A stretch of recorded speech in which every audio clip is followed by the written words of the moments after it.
Hey internets, it's Jake from Mini Terrain Domain, and this is episode 14 of All That Glitters, a Waterdeep Dragon Heist campaign taking place every Monday night at 8:30 p.m. Eastern right here on twitch.tv/Mini Terrain Domain.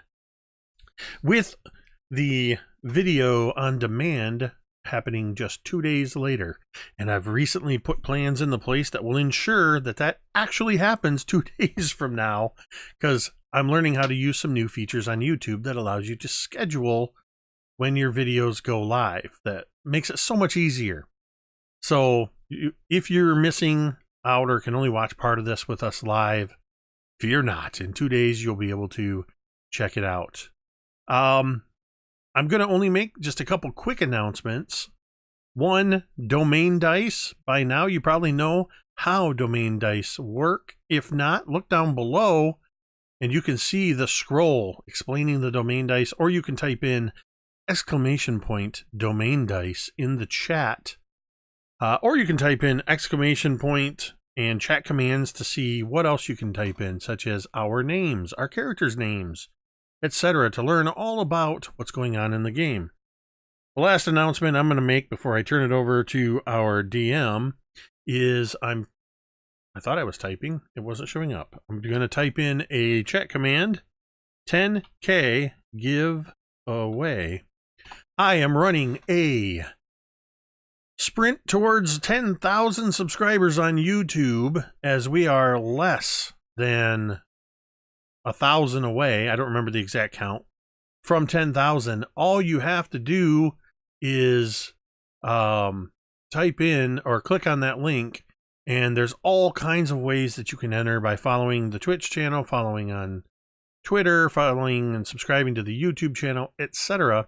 And you can win one of 3 Game Master bundles that include a starter set, some starter set minis, 6 sets of dice, and one lucky winner will get all of that, plus a player's handbook, Dungeon Master's Guide, a monster manual, and the Dungeon Master's screen reincarnated.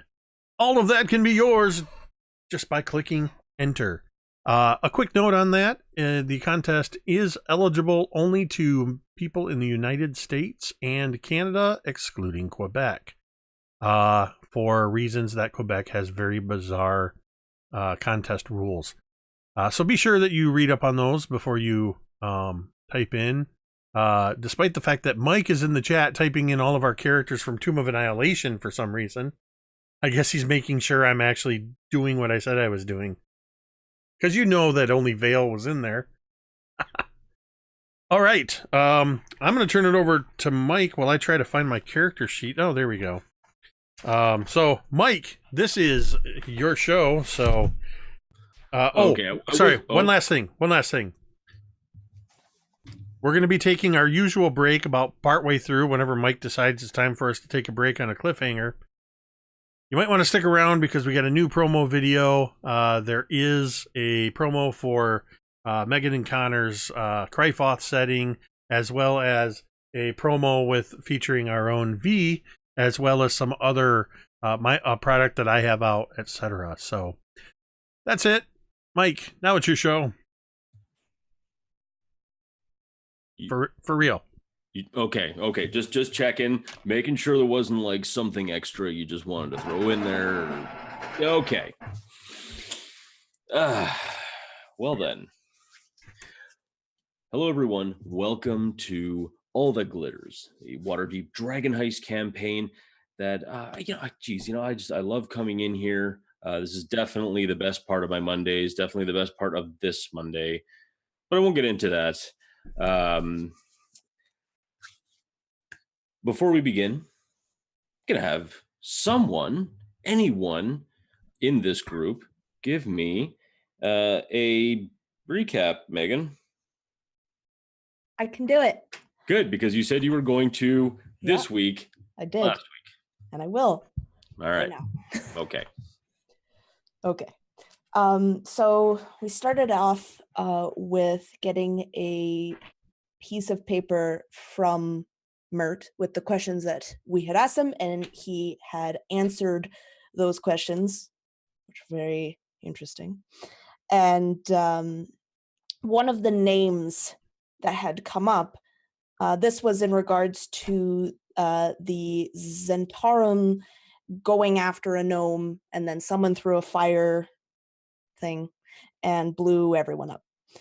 And they had asked who had sent the Zentarum after this gnome, and the name Gralhund had come up.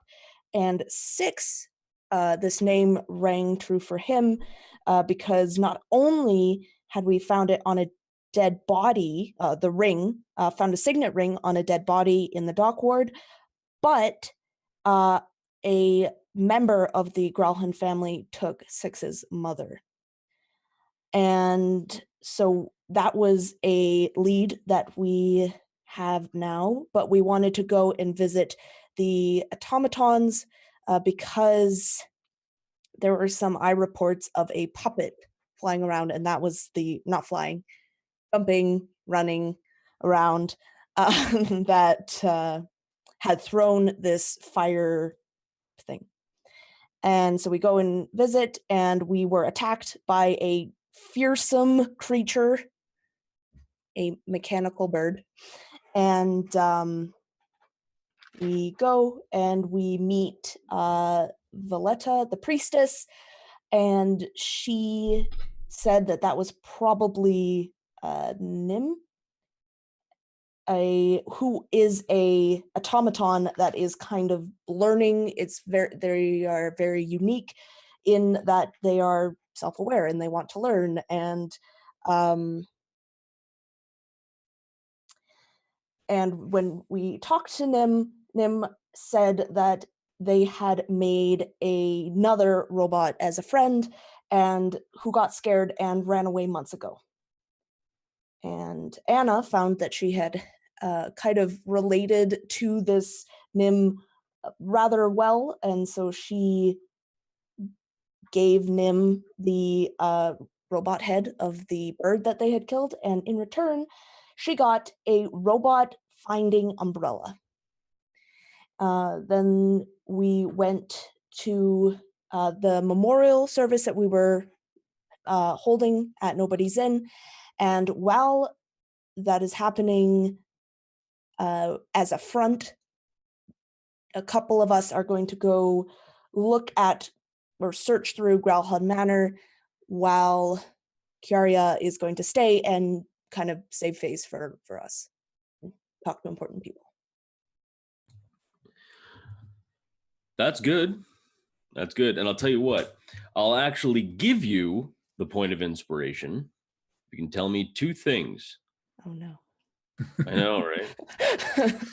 1, what happened to 6 at the temple? And 2, what is that device actually called? Okay, I know. Robot finding umbrella.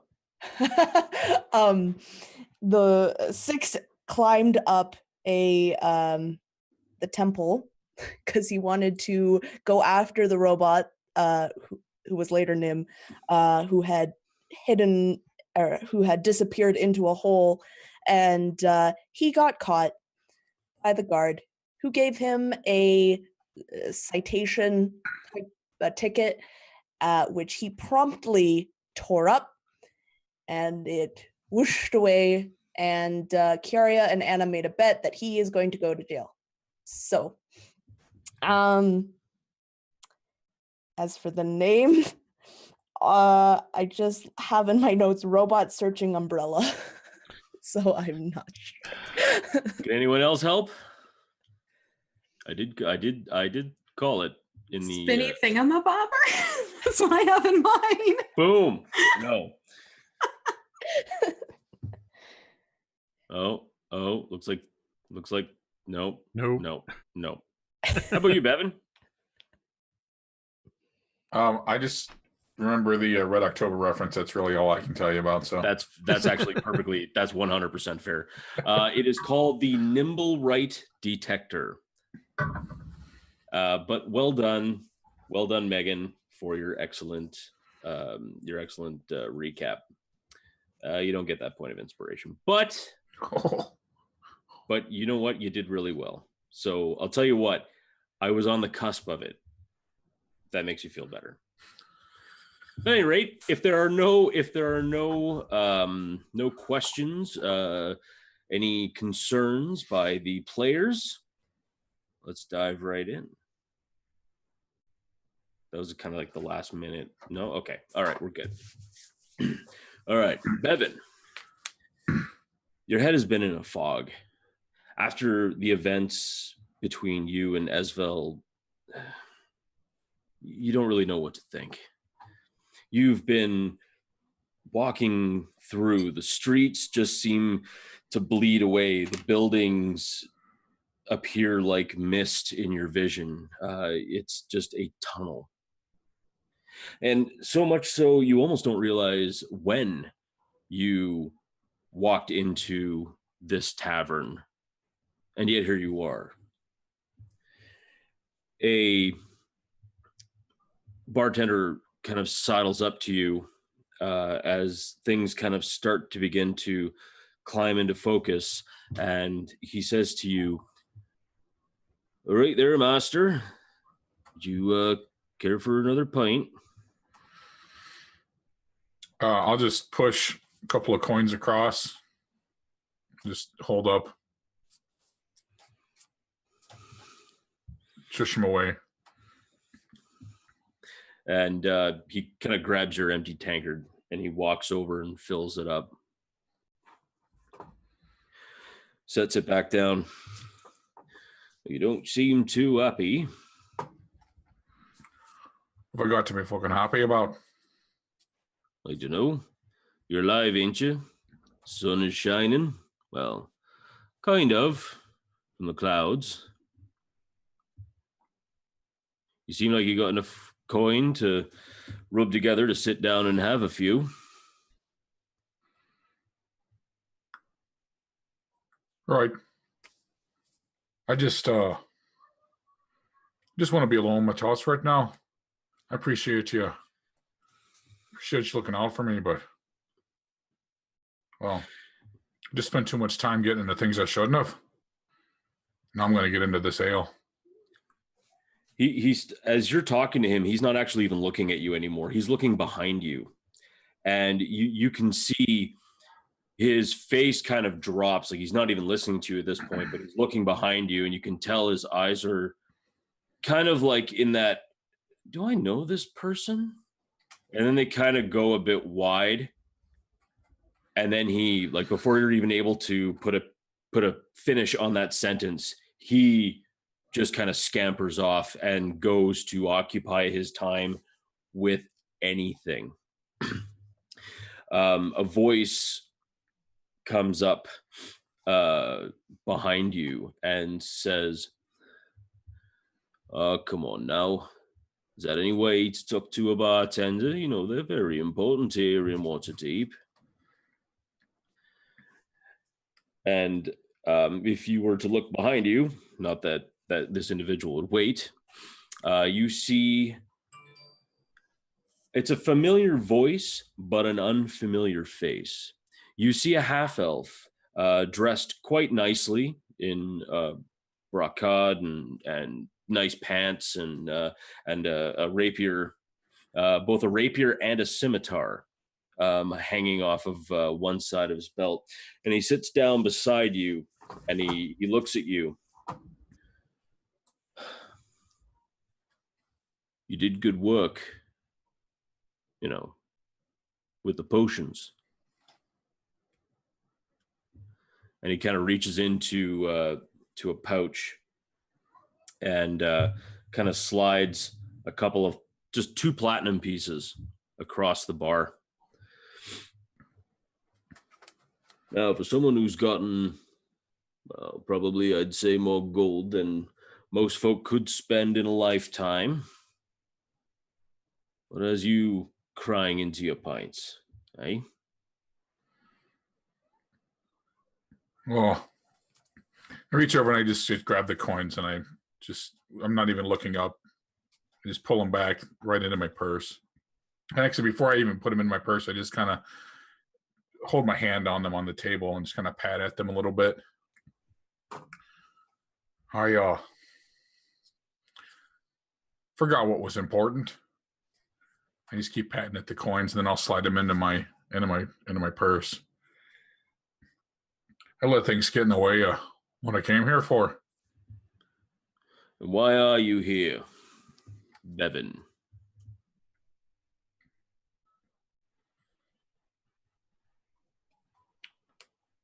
That's a good question. I had to get away. I had to find something. But still not quite sure what it is that I'm trying to find. Well, you seem to have found yourself some coin.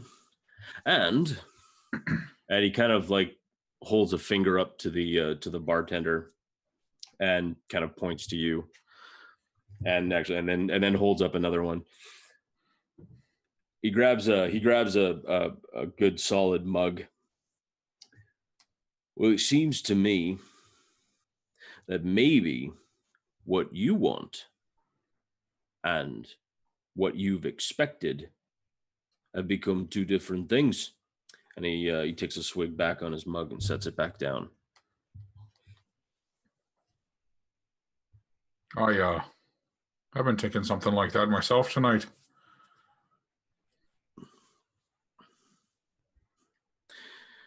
You know, there comes a time, and believe me, when I was with the Doom Raiders many years ago, and we would just go in and kill liches. Many of them. Surprised at how many of them there are, actually. You think one lich would be bad enough, and just tell the rest of them, like, hey, maybe we shouldn't live past our means and become undead bastards, but they do. When we were killing liches, you know, at first, it was all about the treasure, the money. And then I saw what these things were doing to poor and innocent folk in all towns across, those that great city walls don't protect. And you know, it became less about the money. The money was nice, don't get you wrong. But it became less about the money and became more about seeing people happy again. It's very hard to see people happy. Trust me. But when you see it, when someone looks into your eyes and you can see general gladness, general respect, you can't buy that. No matter how rich you are, you could be the open lord of Waterdeep. You'll never find something like that.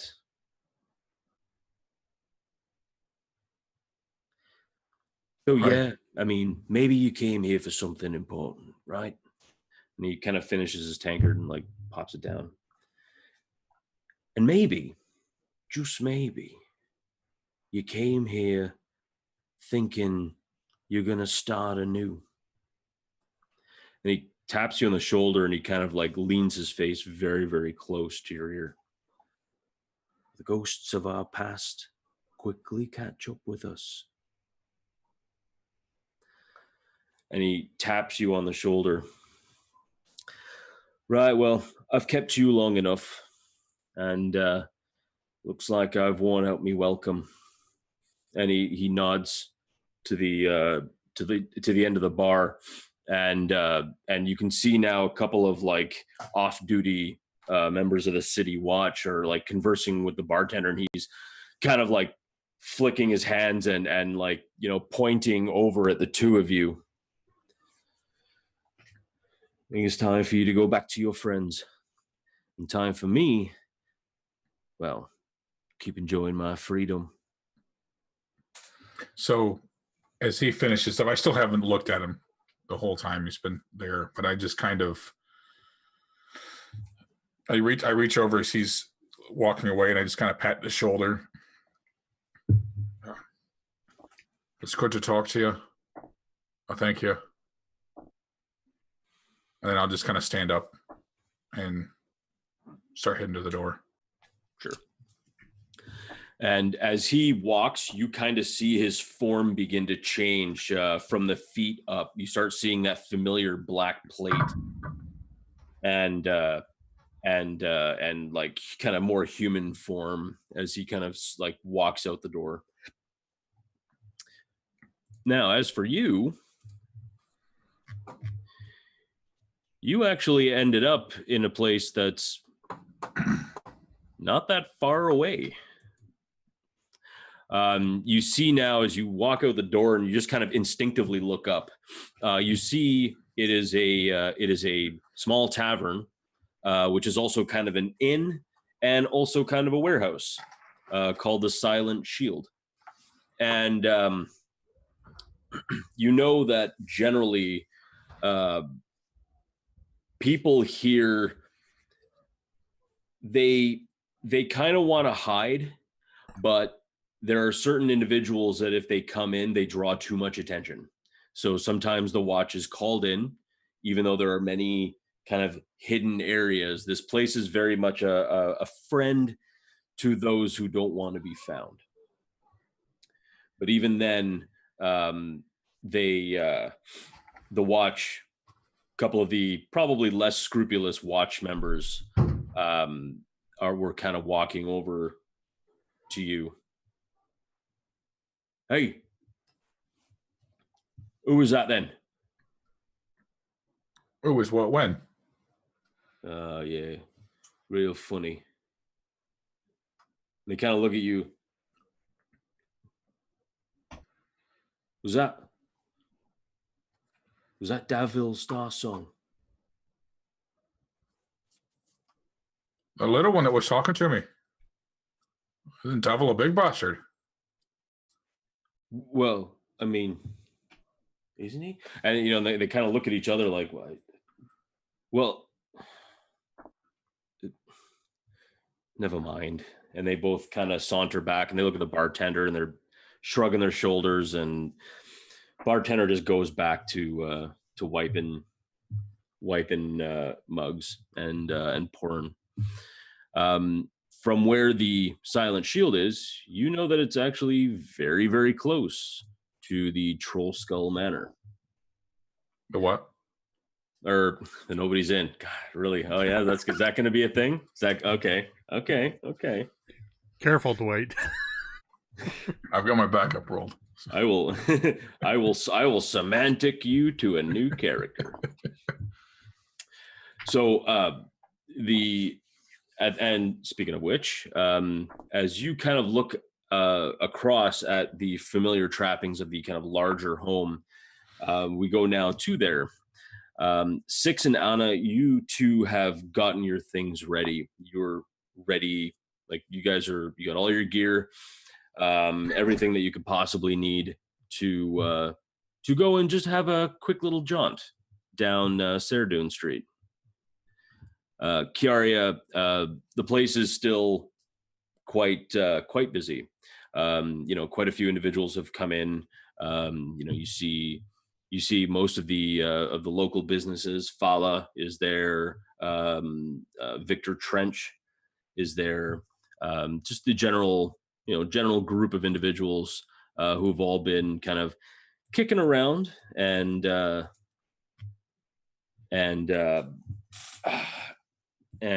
basically just kind of drinking and talking with each other about the individuals who unfortunately had passed away. What are the three of you conversing with? And as soon as you are, Bevyn, that's when you'll probably be like walking in.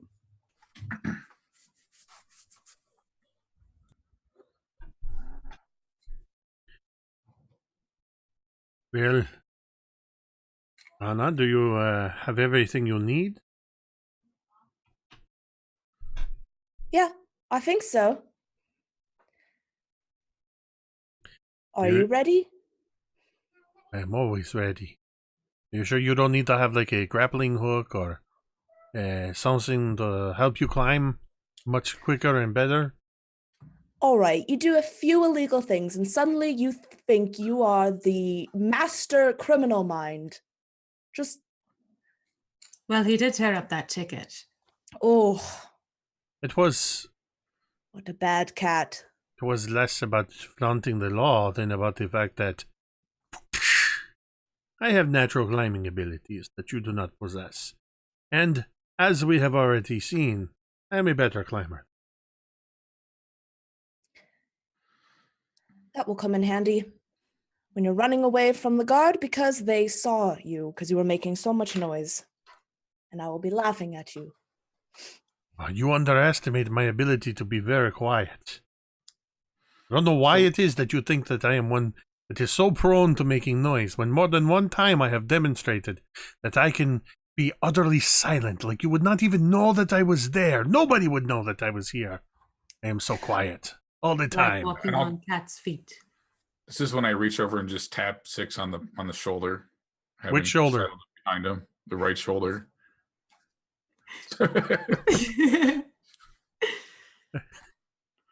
Ah, I heard Does you it stay on coming, my Bevyn.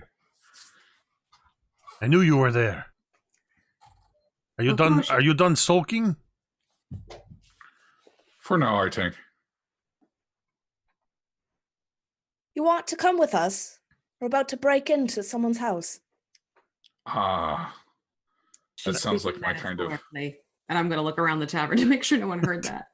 I prefer to use the word. We are going to investigate or explore. If we do our job right, there will be no breaking. In someone else's house. Well, this part is true. Either way. See, this is what I like about Bevyn. All he has to do is hear that we are breaking into a place, and he's on board. I mean, exploring, investigating. Checking out comps might be a good safe way to make it sound like it's a real estate transaction instead. Do what now? Checking out comps, comparables. To see what houses are going for in the area. Make sure that you're listing yours for the same price, if not a little bit higher or lower, depending on how fast you want to sell it. Do either of you have any idea what she is talking about? I can usually follow you, Kiara, but... You have no idea about real estate? Maybe I should. I mean, I am 1/4 owner of a piece of property, but... Look, if someone asks what you're doing, just say you're checking out comps. And if they know what they're about, then they'll understand what you're saying and they'll leave you be. Hopefully. Yes, we are checking out the comps. Excellent. I have committed this to my steel trap of a memory. Bevyn, you Don't caught that forget. too, right? I did. Okay, good. He gonna forget. All right. So the three of you are going. And if there's nothing else that you need, if there's anything you need, just let me know. And perhaps we can get something from, if you need to get something from the tavern or whatever.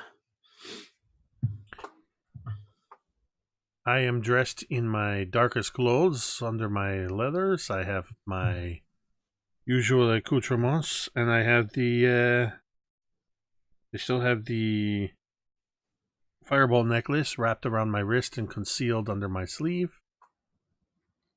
Though I'm the only one that knows that.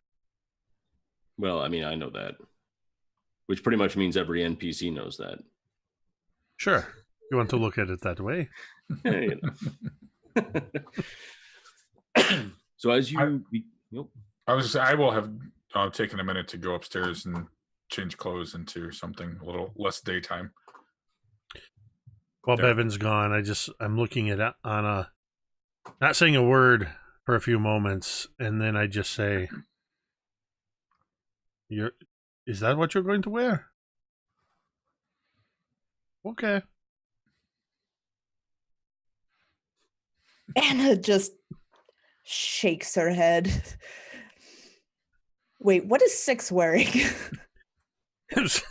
I believe it would be an aggressive salmon unitard. We established early on that one of my sets of clothes is I have my standard leather armor that I wear. That's in kind of dark browns, but I also have a set of very dark grays and blacks that I wear under for occasions such as these. Keep in mind, as you guys are leaving, It's still about 5 p.m., so the sun is starting to set. It is not completely set yet. If you want to leave around this time, cool. If not, like if you want to wait till nightfall, then just let me know. I think we had talked about leaving in the daytime to sort of case the joint, Okay. and then hang out for a little while and wait for nightfall. Cool. I just wanted to double check. Awesome. All right. So then, if all of you have everything, then I think you're good to go. So now, and this is, of course, if anyone else wants to follow along in chat, sure there's make a little, the link I just posted in chat is for the map. So if anyone wants to have a look at the interactive Waterdeep map, you guys can follow along as our intrepid, plucky adventurers try not to die. I'm also, in case you lose the link, I'm adding it as a chat command. You can simply type !Waterdeep map. Sweet. That's actually better. That is way better. And it's added. All right. So as you begin to leave, and it doesn't take very long at all. The three of you, you see quite a number of people like still wandering through. Saradoun Street is a very busy street at all times, day and night. You see quite a number of individuals, walking through, more carts and everything else, food coming in and everything else. You get to what looks to be Pony Way and Saradoun Street on the corner, and you can see now the Gralhund Villa. As you look down Saradoun Street, you see what appears to be a flat wall, 20-foot high wall running straight down Saradoun Street, kind of like going like setting in with what looks to be, or excuse me, no. It goes straight back until it hits what looks to be a large sliding barn door. And then you see the wall continue down Pony Way, and then it looks like it turns onto Horn Street. What would you guys like to do?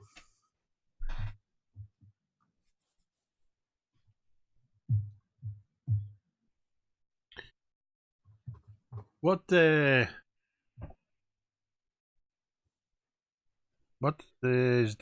we do now?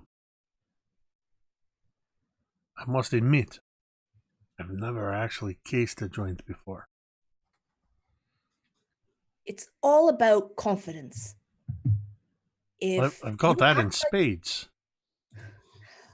I know, but if you act like you're meant to be there, very few people will ask any questions. Don't get too close, maybe look at the other houses, but, don't make it too obvious, which is something you're not the best at. Whatever do you mean, as I adjust my large floppy hat with my purple feather in it?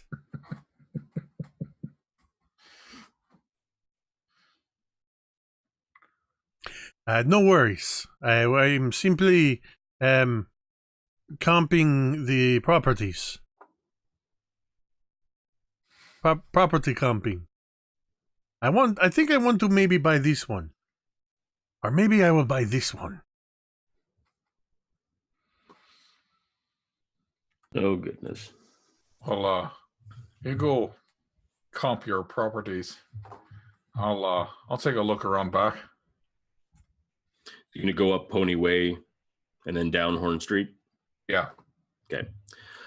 As you do see the 20-foot high walls and the kind of large villa whose roof is just peeking out on top of these very high walls. As you kind of if you turn onto Horn Street, to your right-hand side, you see a very large, ornate iron gate, very nicely designed. seems to be bolted into the wall, like the walls on either side, and this appears to be the main entrance. Okay.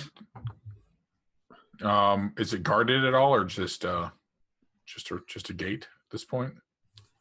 You don't seem to see any guards, at least that, like, none that you can see. As you kind of look into the, like, as you kind of look, like, I don't know how close you want to approach the gate, or you just want to, like, try and, like. At this point, I'm on the other side of the street of Horn Street. I'm just okay. walking. Good call. So Good call. Keeping an eye on it as I walk past. No, that's smart. I'll tell you what, as your passive perception is what, 14? Yes. Okay. So as you kind of look, you can just spot out of the corner of your eye, or at least kind of through the gate, you can see what looks to be kind of some like really nice, beautiful dark wood front doors, and then over top of the front doors you see what looks to be like a large balcony with a couple of like columnades on either side of the balcony overlooking the property. You can make out a few larger trees. And what looks to be like a kind of smaller house attached onto the main mansion. Okay.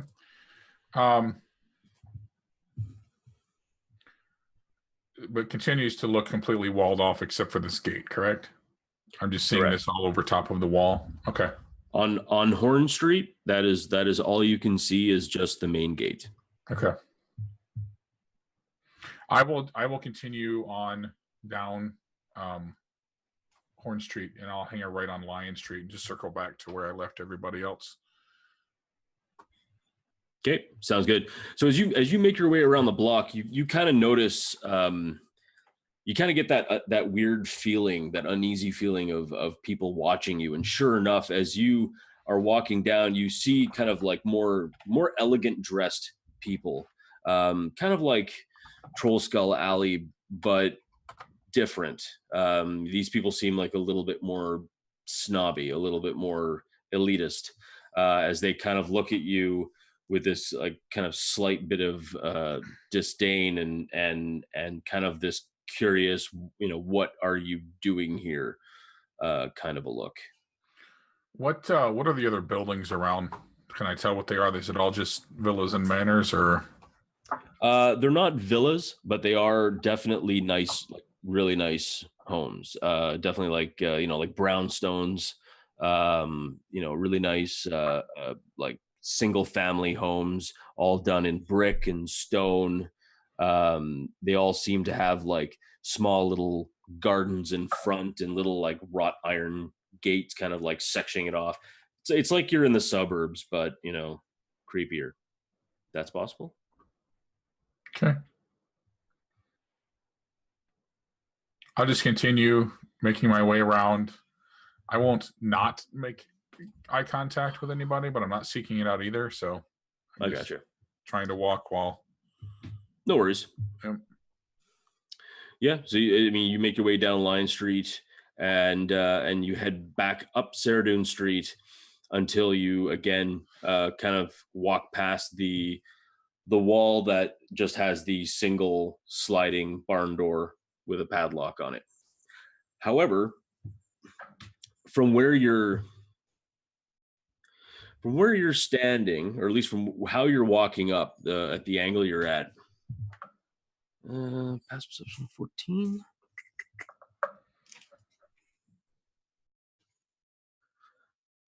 Yeah. Okay, so with a passive perception of 14, you can kind of make out something a little bit strange about the way the wall kind of jogs in a little bit, goes to one end, and then meets up again with this sliding barn door at the end.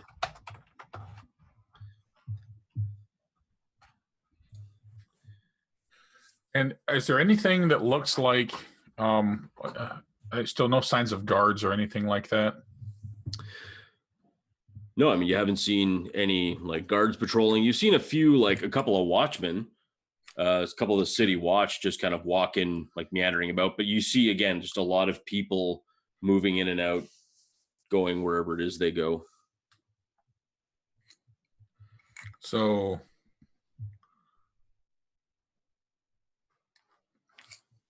six, my friend. Let's Why don't you wander over by that barn door over there and see if you can spot anybody. You son of... Are you using me for bait? Maybe. What? That's who would do that? That's just mean.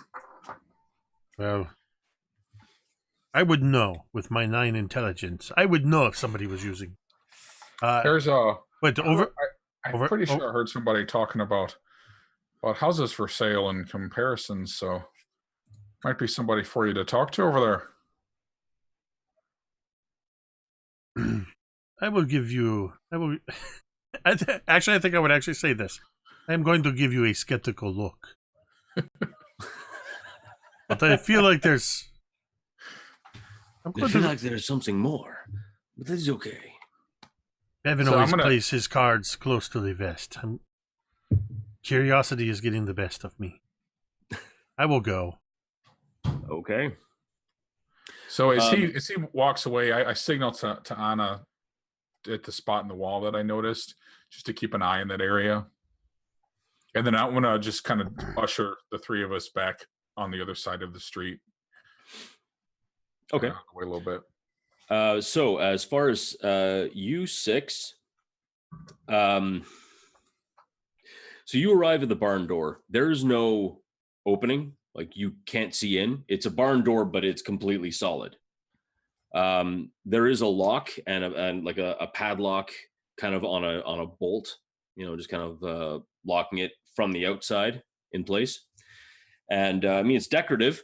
It's kind of decorative to kind of look like the stone wall, but I mean, it's made out of wood instead of stone, obviously. And that's basically what you see. Anna, if you walk over to this area, much like Bevyn, you do see something a little bit weird, a little bit off about this section. It almost looks like someone tried to take a section of wood and try and like really do a good job of making it look like it's just part of the wall. So it almost looks a little bit, but something seems off about it. So Anna's going to just take a quick look around to see if there's anyone else walking, looking. Oh, there's a lot. There's probably, I mean, just from what you can see, you can probably see about 55, 65 people just like walking in and out along the streets, carriages going by. Okay. But people don't seem to be paying us, very close attention at the moment. Yes, that is the key. Those are the key words right there. At the moment. Anna is going to, as sneakily as possible, she wants to back up, kind of facing the road towards this wall. This wall's on the outside, right? Like it's the gate, or? It's not a gate. It just looks like part of the wall, except something seems off about it. Okay. If she can, she's going to go up to it, facing away from it. Okay. And then she's going to take something out of her pocket and drop it and go to pick it up. And as she's doing it, she wants to feel the wall very quickly. With your bum? No, she's going to turn around. Oh, okay. I mean, like, hey, you know what? If you want to do a perception check with your butt, I will allow it. It'll be weird, but I will allow it. Not a problem at all. So, yeah, as you kind of go, would that be an passive perception check? That would be you're getting a negative to your whatever charisma. There you go. Hashtag D and Dad jokes. Sorry, I couldn't let that one slide. No. Hey, I don't blame you. So yeah, I get an idea about what you're trying to do. It's probably one of those like I'm putting my hand on this wall as I'm bending down to pick something up, and you're.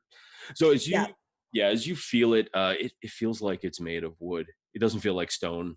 I mean, something like this is clearly, and even like kind of running your hand, you can actually even feel a seam, but you don't see a lock, you don't see a knob, you don't see anything.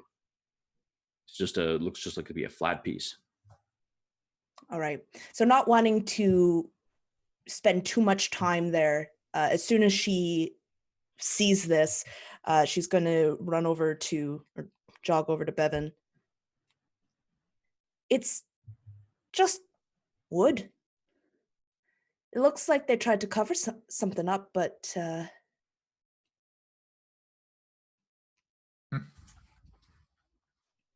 Yeah, it didn't seem right to me either. Any locks? Any way to get in? Can you tell? not that I could find, no. Sorry. Either they couldn't afford to rebuild it, or they're hiding something.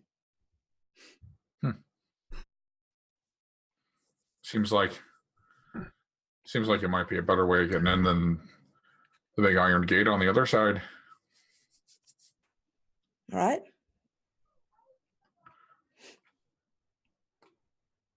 What is 6 doing? Well, if 6 does what it usually does, we'll find out what kind of guards they have on that door. What the hell does that mean? As I turn and look at Bevyn, I don't really know what it is you see in this door. It looks just like a sliding barn door. I don't see anything special about it.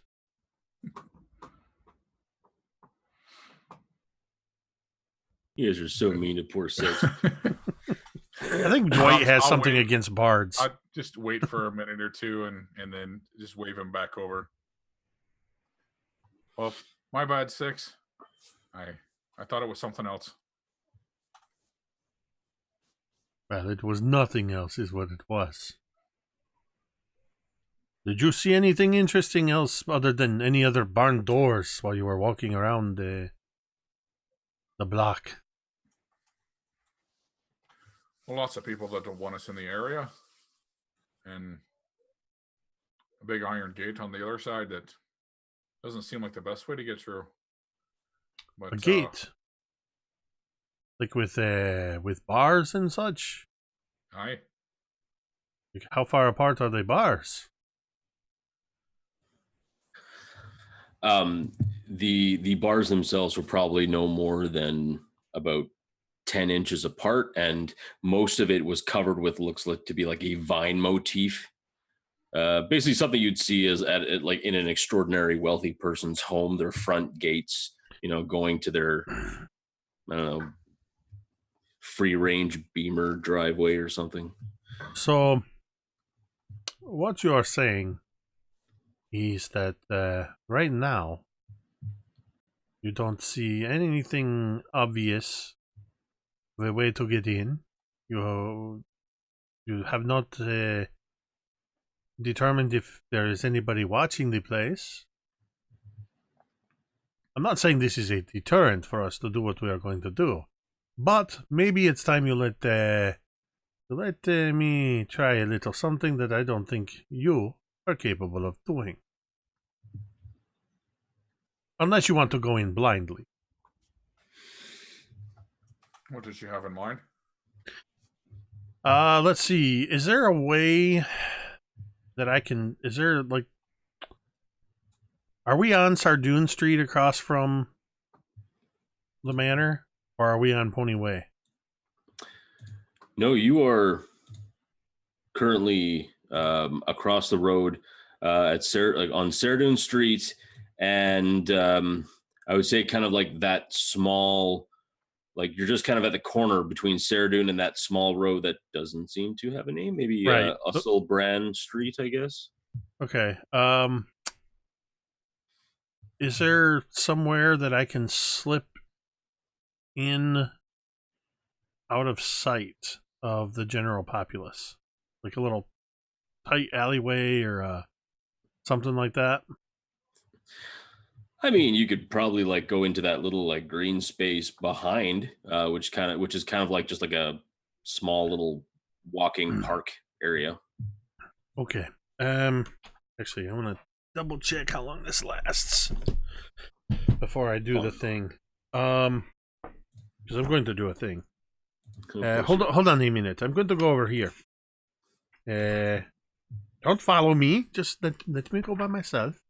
I don't want to raise any more suspicion. I don't know. Pretend you are comping the real estate or whatever it is. I'm going to walk over to that green area. And I'm going to take a look around. Oh, yeah, that lasts plenty long. I am going to walk over to the green area and take a quick look around, see if anybody's looking. And when it looks like nobody is looking directly at me, I am going to make a subtle... I lost it a second. I'm going to make a very slight motion with my hand as I mutter an incantation and vanish as I cast invisibility upon myself. Nice. And then, in my invisible form, I'm going to pad up behind Bevyn and tap him on his left shoulder.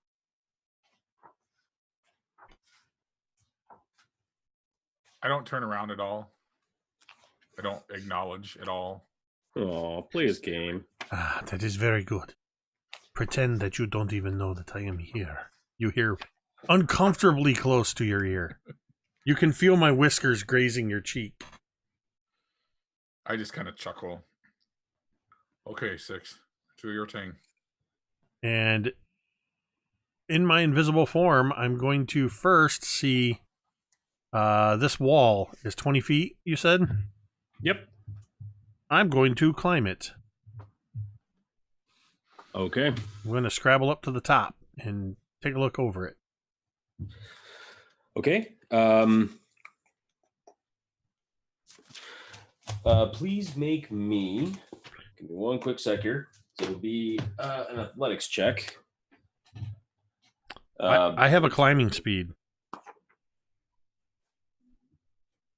Oh, so I guess, what, does that negate that? I believe, if I'm not mistaken, I think if you have a climbing speed, that negates checks, unless it's like horrifically dangerous terrain.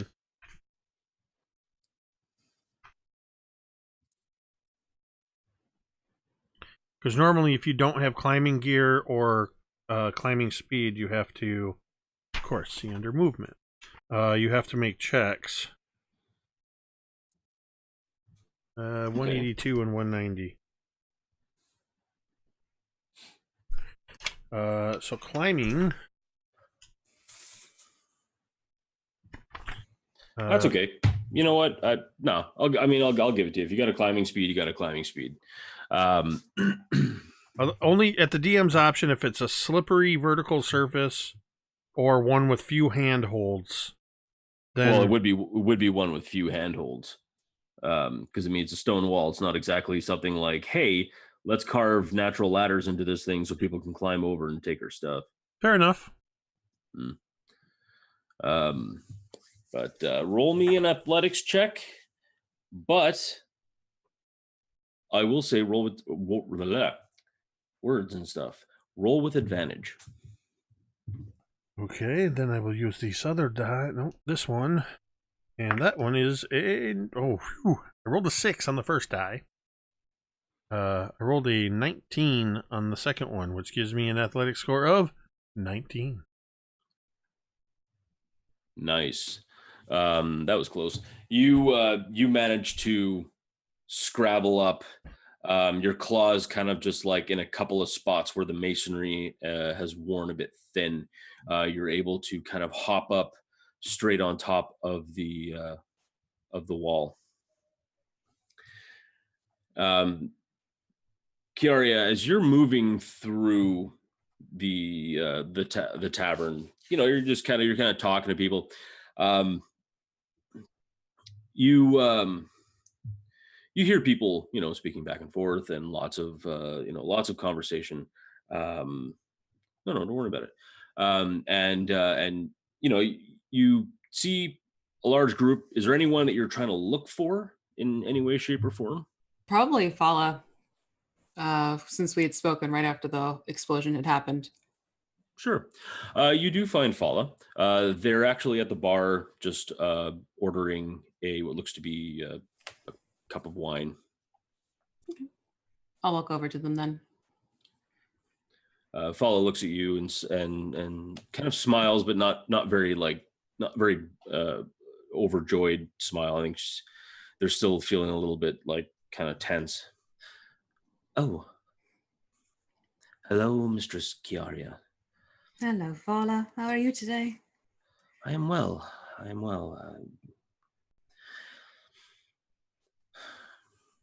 Not really. More collected after everything's said and done? Somewhat. I am still feeling a bit nervous, sad. I'm not really sure what to feel. I think we all can relate to that. This was nice, what you did, what all of you did. Actually, I haven't seen Six or Bevyn or Anna anywhere. Do you know where they are? Oh.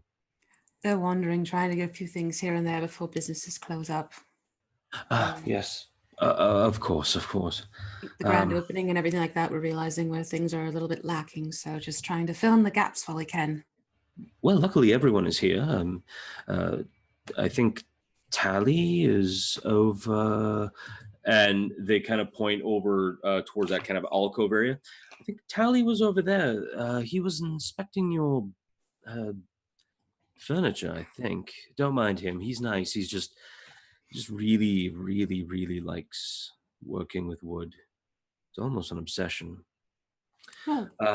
I think I saw Embrick and Avi, and then they point over kind of like the other end.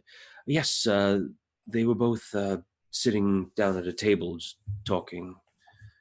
I think Vincent is here as well. Do you ever needed to speak with him? And I don't think Rochelle made it. I think he was feeling under the weather. Well, considering everything, I'm not surprised and totally understand that as well. I wanted to quickly ask you, the figure that you said you saw from your window, and if you're not ready to answer this, I completely understand. You don't by any chance remember to recall size or color or anything like that about it? Oh,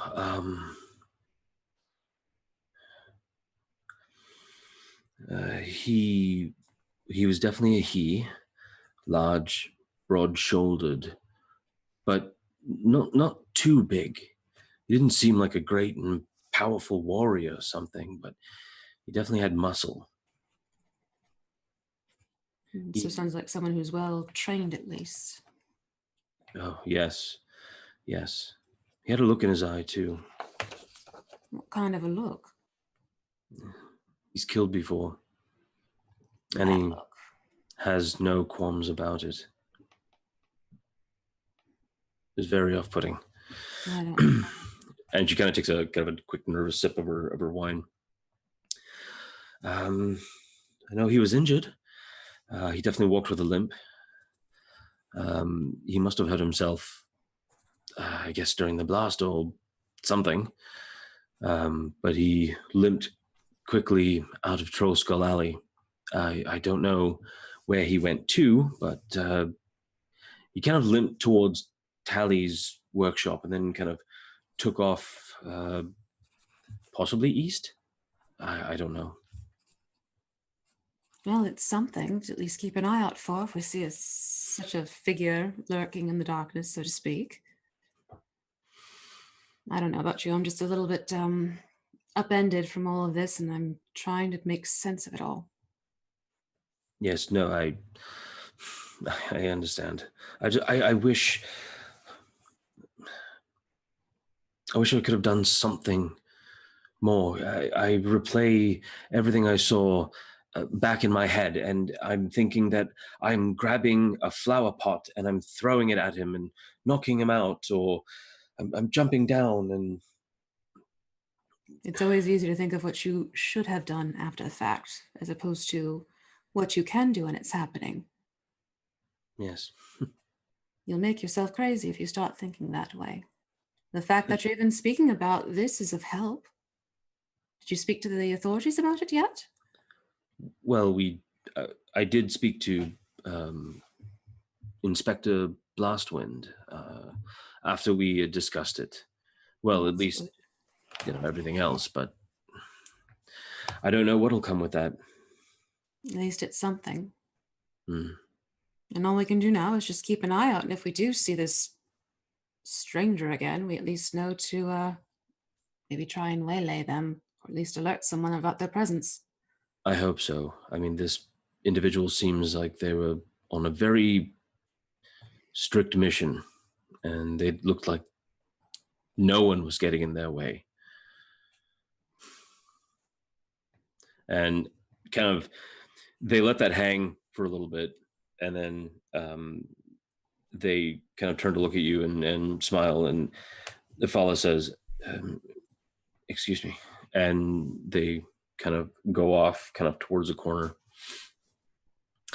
meeting up with a few other half-elves. All right. So seeing that they've gone to someone, I'll probably turn and I'd want to talk to Embrick and Avi. Sure. As you begin to walk towards them, they're both kind of sitting at the table. As a matter of fact, even Avi kind of like sees you kind of like making your way over, and you lock eyes for a moment, and he kind of waves and smiles, and I need you to make a dexterity saving throw. Okay. That's going to be a 17. Nice. Almost as if an instinct, like you have been around drunk nobles a few times. You know what happens. You just manage to kind of step forward and then kind of step around as this young drunken man, probably no more than 18, those dang crazy kids, kind of stumbles over to you with like kind of like an almost empty mug of ale. Oh, I'm so sorry. I'm sorry. I was almost out, and I didn't mean to. Sorry. It's all right. Are you looking for a refill? Yeah. I was. Tell you what, why don't you go sit down there at the bar where I just walked away, and just get yourself settled and let them know that you're being taken care of, and I want to make sure that you're all right. And while I'm saying that, I'll probably just wave to Vela just to make sure she saw me, and I'll sort of gesture like this one. You hear from a table over, a group, like you see a group of table over. Go on then, Ike. Come on, Kota. And you hear a couple other young guys too are like laughing and like, yeah, go on then. And Ike, or you put up to a little bet. No. And he's even like holding up his like nearly empty mug. See, it's empty, and I was just going to get one.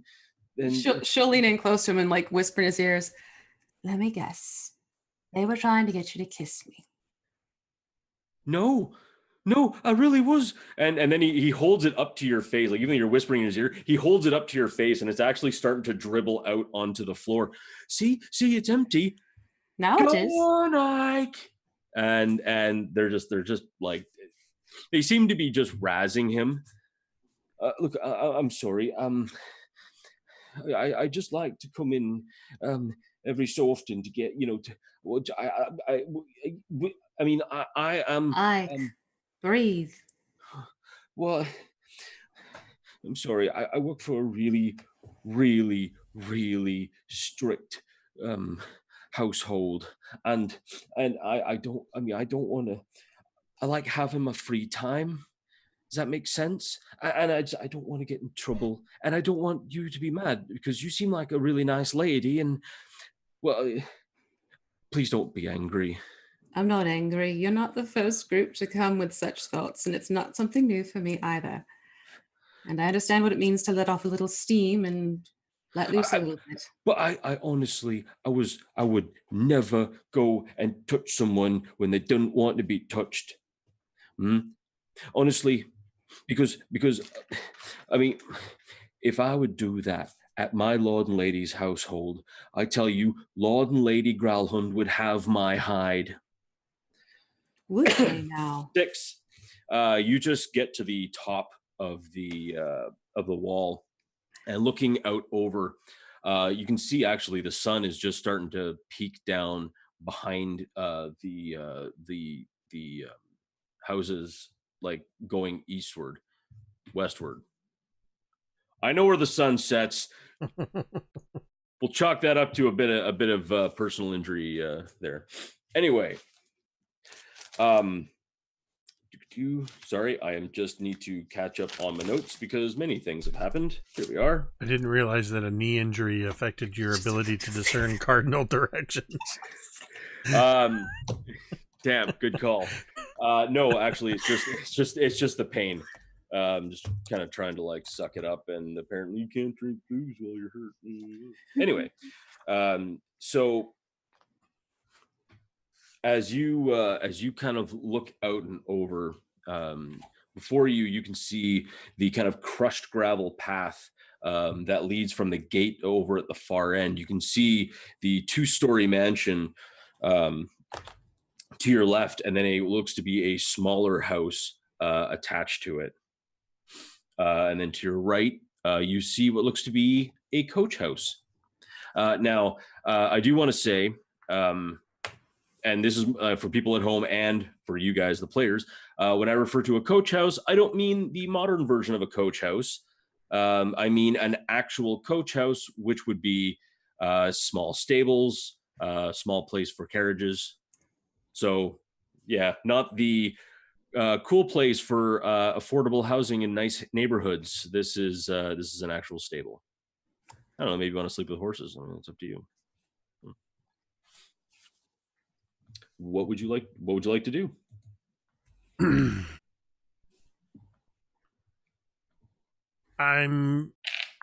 So this wall is like 20 feet high, so I think I'm just gonna walk along the wall in both directions, getting a good look at the house itself, trying to see inside the house. Okay. And also just specifically looking out for any people on the grounds.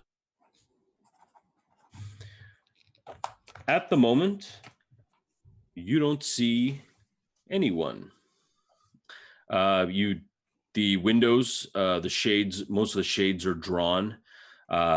You see no one walking around. Matter of fact, you don't even see smoke coming from the multitude of chimneys in the home. Everything seems very quiet.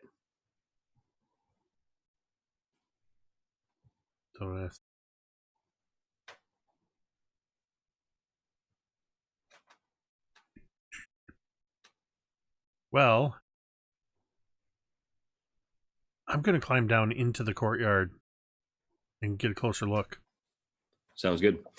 I mean, you only need to climb down a little bit before you can jump safely anyway. So you want to go into the courtyard. Oh, yeah. My invisibility lasts for an hour, so I've got some time to poke around and... Good call.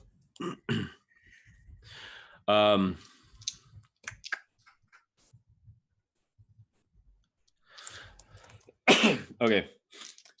As you kind of like hop down, like climb down a bit and then hop down. Nice. Suddenly you hear, I know, right? I'm like, wait, did you just say nice on your own dice roll? Indeed. Oh, here comes the black ancient dragon. No, you hear kind of a rustling not far away from you, and you see a decrepit old man, like just a bitter, angry, That groundskeeper from Harry Potter, like cranky looking guy. Yeah. You know, he's kind of looking around. He's got his eyes are squinty, like it looks like he just woke up. Anybody out there? And he's kind of, oi! And he kind of gives a bit of a whistle, and you see 3 mastiffs. I knew there was going to be freaking dogs. Why did it have to be dogs? And I heard something. Go on. And you see them starting to sniff. Ike looks at you, Kiara. Yeah, 3 big mastiffs, and they're mean too. And and so is the groundskeeper, Herv. Oh, he's a right proper bastard. I know. I have to share a bloody room with him. Well, that sounds very unpleasant. With the dogs included? Mostly, yeah. So I don't get. I know. But you know what's weird? Is when the sun goes down. It's when things start getting a little bit, I don't know, strange. Divine, like, because it's dark out, they let their guard down, or strange as in... No, I mean really strange, like the kind of things you hear in like those scary stories you tell around campfires. Like that kind of strange. Bevyn, you begin to see kind of the last fading moments of light begin to wink out over as the sky, kind of in an infectious way, begins to turn like a brilliant orange into umber, into kind of what looks to be like a purple, and then into a darker blue out to the east. What would you and Anna like to do? How long has Stick's been gone at this point? Well, I mean, you didn't really see him come back because he was invisible. So it's probably been about, I don't know, 10 minutes. Actually, more like 5 minutes. Okay. And we don't are able to hear any of the stuff that's going on in there, or no? If you want to try and hear it, make me a perception check, both of you. Yeah, and I'll start heading back towards that wooden door, the spot that Anna had checked out. Just trying to get an eye on what's going on. If I can see or hear anything. Perception check is 18. Yeah, you can hear this crotchety, salty old voice, kind of shouting out to his dogs to go looking around for whatever made that sound. I'll turn to Anna. Because just remember, just because you're invisible doesn't mean you're silent. Or that you don't smell like a cat.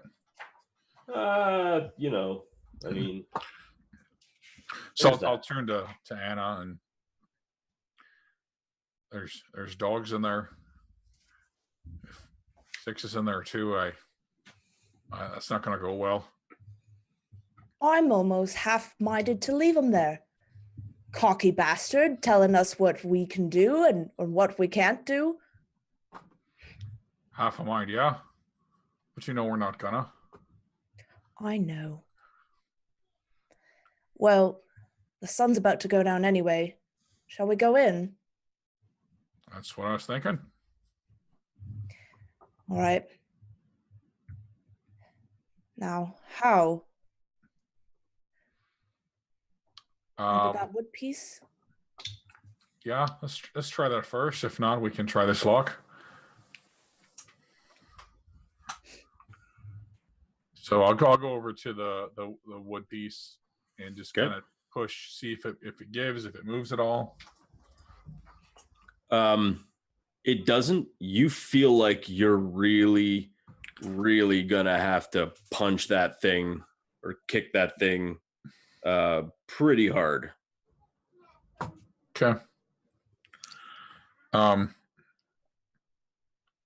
And then you said that, so this is right next to where the door with the lock is that right? The door with the lock is probably another 20, 30 feet down from Okay. this little kind of alcove area. Gonna have to kick this down. You want to try the lock or any other ideas?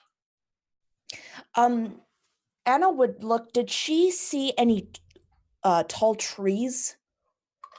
Nothing on the outside? outside. No, nothing on the Okay. outside. Yeah. Okay.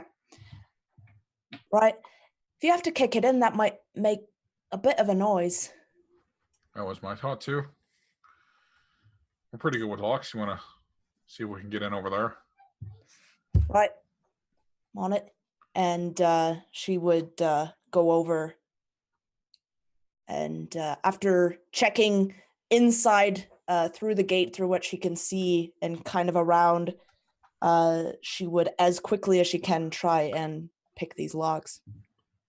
All right. It's just one big padlock. Okay. So go right ahead and give her. Okay. And I will help. Is that I don't remember exactly what that does. So with the help action, Action, yeah. Yeah, basically you're giving Advantage. Advantage. Yeah. Okay. All right.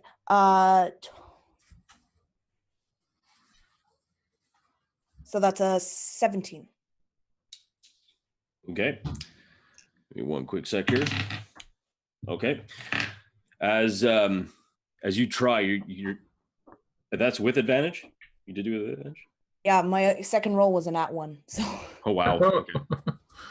So as you're kind of you're trying, and it's just not like you think it's really close, but no, there's something like this lock is a bit of a pain. It's going to require a bit better of a attempt.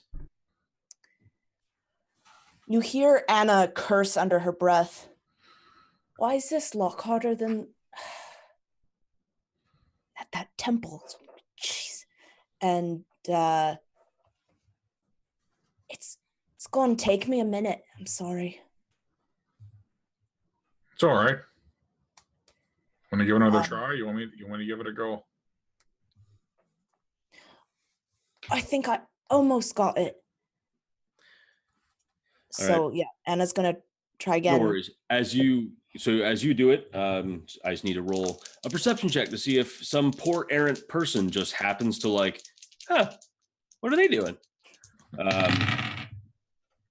I don't believe that. I just rolled 2 natural 2s. So as I was right ready to spend some domain die here. You reroll now. So the padlock eventually, with a little bit of time, finally kind of opens up. You're able to kind of open it and slide it, I assume just large enough for you two to kind of slip through, which you do. And you end up in the stables, or at least the coach house. Now, 6, you see the dogs beginning to kind of encircle your area. They're getting closer and closer. They begin to sniff something. And they're kind of sniffing around. I've got a thing that I want to do. Okay. As soon as they start sniffing. Okay. I'm going to cast Prestidigitation. And I'm going to create the strong odor of raw meat just behind them. However,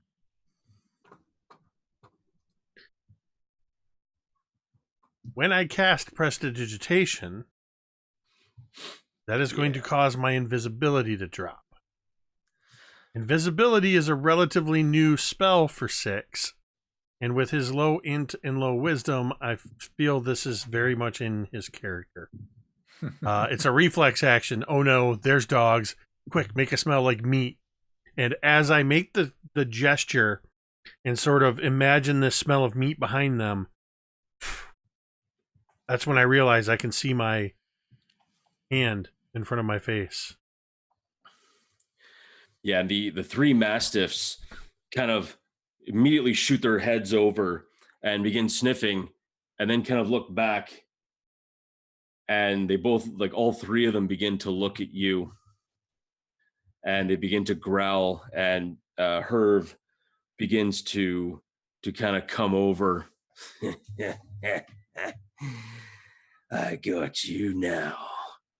And all of a sudden, it's like his whole form just begins to, like, kind of suck in a bit, and then and even the three mastiffs like whole bodies just begin to, like, kind of like implode a little, and then and they just turn into three blackened shapes, and they begin to kind of sink into the shadows and begin to move around.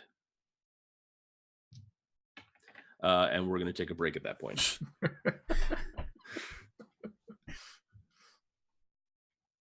Okay. Mm-hmm. Yeah. Mm-hmm. All right. We're going to go ahead and take a 10-minute break. There will be a counter here on this break. We'll be back after the 10 minutes. And you can see the new, at least new on this show, the new promo, video promo, and behind the scenes camera that will come up along with the counter. And we will be back in 10 minutes from our break. As soon as I remember how to start this thing. Hit start. Okay. We'll see you back here in 10 minutes.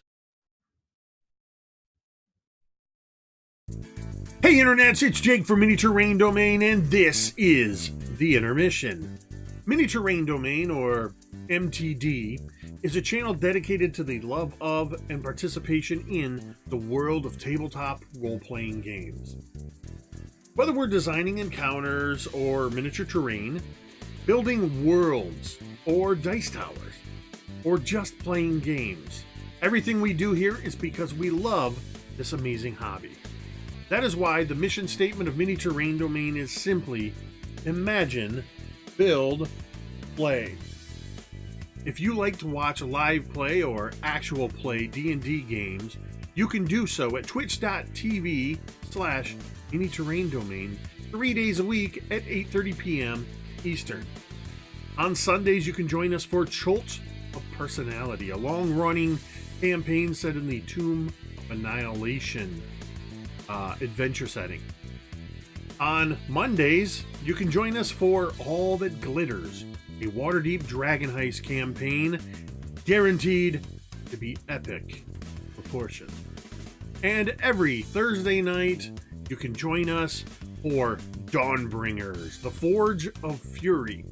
This is a series of mini campaigns going across the gamut of several well-known modules. Season 1, which is available on youtube.com/Mini Terrain Domain, took place in the Sunless Citadel. And Season 2 is currently taking place in the Forge of Fury. If you can't join us in the chat for our live shows, that's okay. You can usually catch the roleplay, or rather the replay, on YouTube just 2 days later. If you're a fan of what we do here and you'd like to support what we do, there are a variety of ways you can do this. First, simply follow the Twitch channel or hit the subscribe button on YouTube. Next, make sure you follow all of the participants of each game or show on their various social media platforms. To do this, if you're watching live with us on Twitch, you can simply type an exclamation point and that person's name into the Twitch chat, or on YouTube, you can look down below the information bar and all of their links can be found there. Finally, if you would like to provide monetary support, which flows right back into the production of the channel so we can continue making great content, you can join the growing list of patrons on Patreon. Additionally, you can also use Ko-Fi or Coffee and buy a coffee or two. I like coffee. But the absolute best way to support the channel is to follow and subscribe on Twitch and YouTube and join us in the chat. If you have an Amazon Prime account and you link it to your Twitch account, you can subscribe one channel per month. What we decide to do, we are just happy to have you here. Thanks for watching and stay tuned for more great content in just a few moments. Remember, metadata!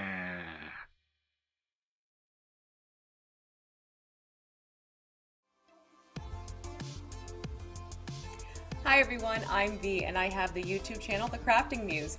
Please be sure to go over there and check it out if you too would like to learn how to make some tabletop terrain, paint miniatures, as well as some game accessories. I'm always happy to have new subscribers over there.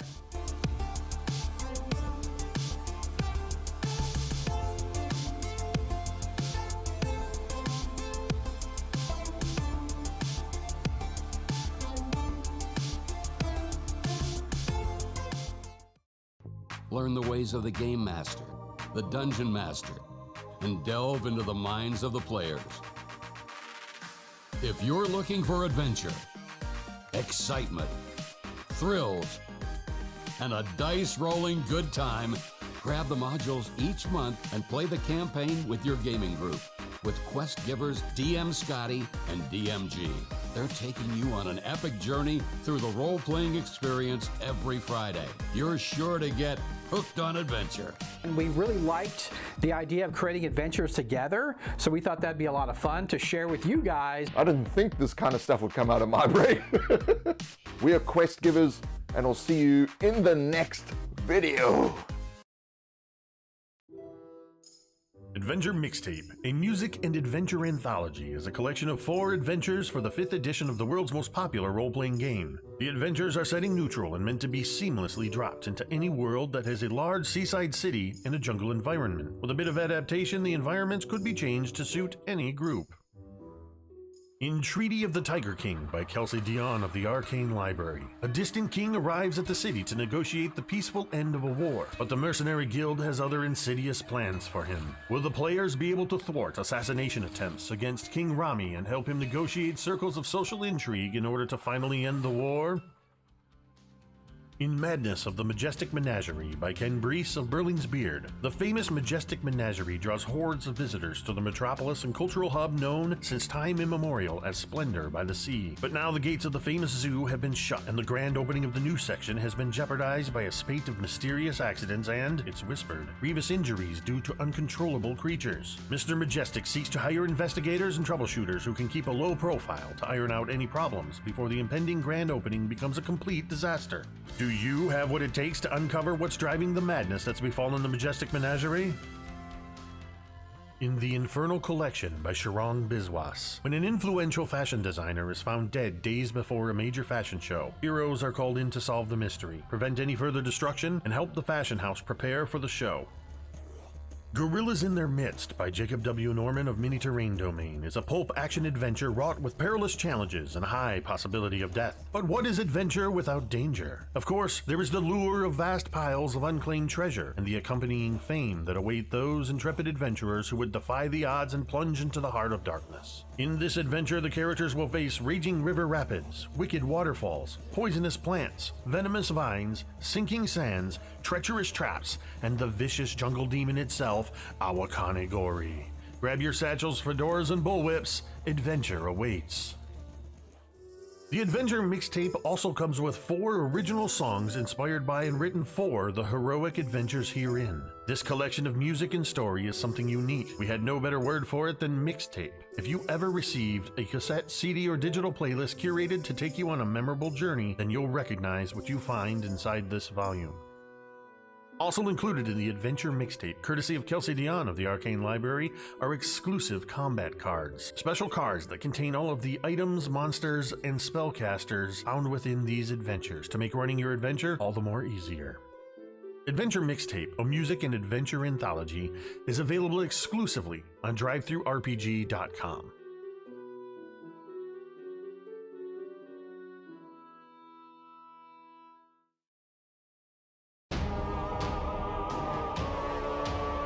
Cry forth. Once home to the most wondrous kingdom the world had ever known, blasted to nothing in just a fortnight. It is here that the fiends of hell walk among us. It is here where all things die. Welcome to Cryfoth. Demon invaders roam the landscape and have conquered all. The world is a ravaged and wrathful wasteland where the old world lies buried beneath the blood and sand with its gods and its secrets. Water is fought over with blood and steel. Compatible with the 5th edition of the world's oldest fantasy role-playing game, this book contains all new character creation options, including all of the familiar classes with new aspects befitting the ravaged wastelands of Cryfoth, along with new backgrounds, subclasses, spells, feats, and so much more. New races will allow you to play as the cursed Ash Elves, the Forsaken Humans, the Primordial Incarnate, the Proud Orcs, the Reptilian Suri, or the Infernal-Blooded Tieflings. New game mechanics such as blood, grit, and effort give your games an intense focus on lethality and survival. Numerous role tables full of ideas to help bring your games to life. Featuring incredible thematic art by Brandish Gilhelm of Runehammer Games, as well as Lloyd Collins. The people of Cryfoth are not heroes. In Cryfoth, it is courage just to survive. Will you rise to face the tide of demons, or will you succumb to the hostile elements? Available now on DriveThruRPG.com.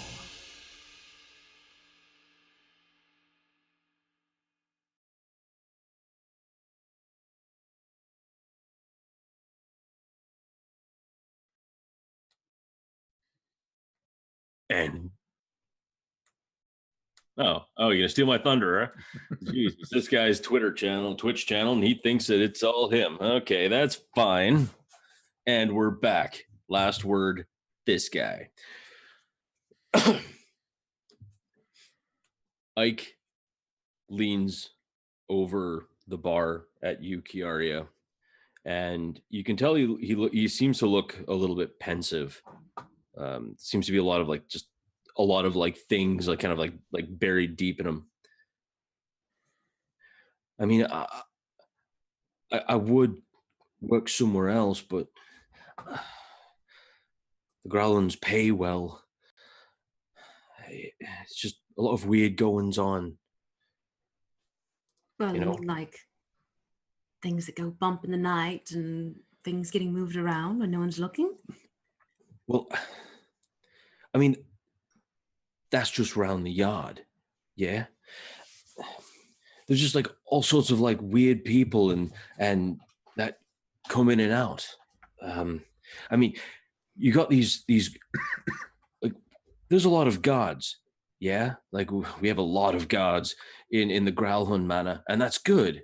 But lately, there's been these like half dozen lads in like black leather armor, and I'm not gonna lie, they look like they're up to no good.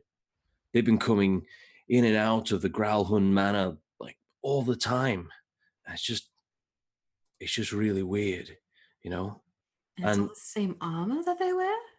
Yeah, it's all black leather armor, and they all look mean, like they've just been in a few like tavern scrapes, and they mostly come out as winners.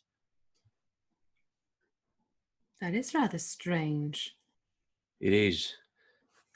And the other weird thing is too, is that, you know, normally, at least what I've been told, is that, you know, most nobles, they host a lot of different folk, and I don't know, they're always trying to play their little noble games and whatnot.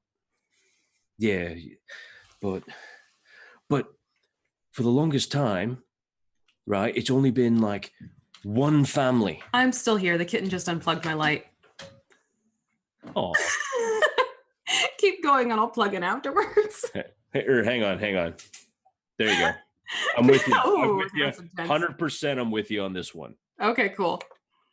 I'm kidding. That I'm scared of the dark. I lately it's just been one family and one family only. And I don't like them. They're mean.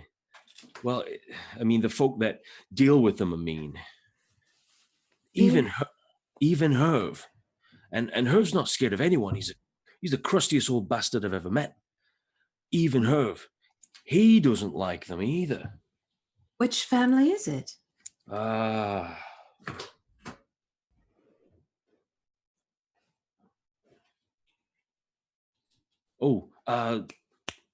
Castellantas. That's it.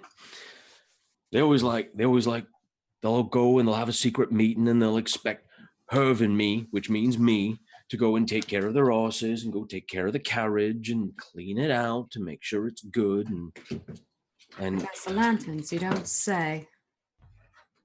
Yeah, no, yeah, they're just mean. Anna and Bevyn, as you guys go into the coach house, you can see now 4 horses are kind of in the stalls, one to each. You see 3 draft horses, large, kind of like percherons.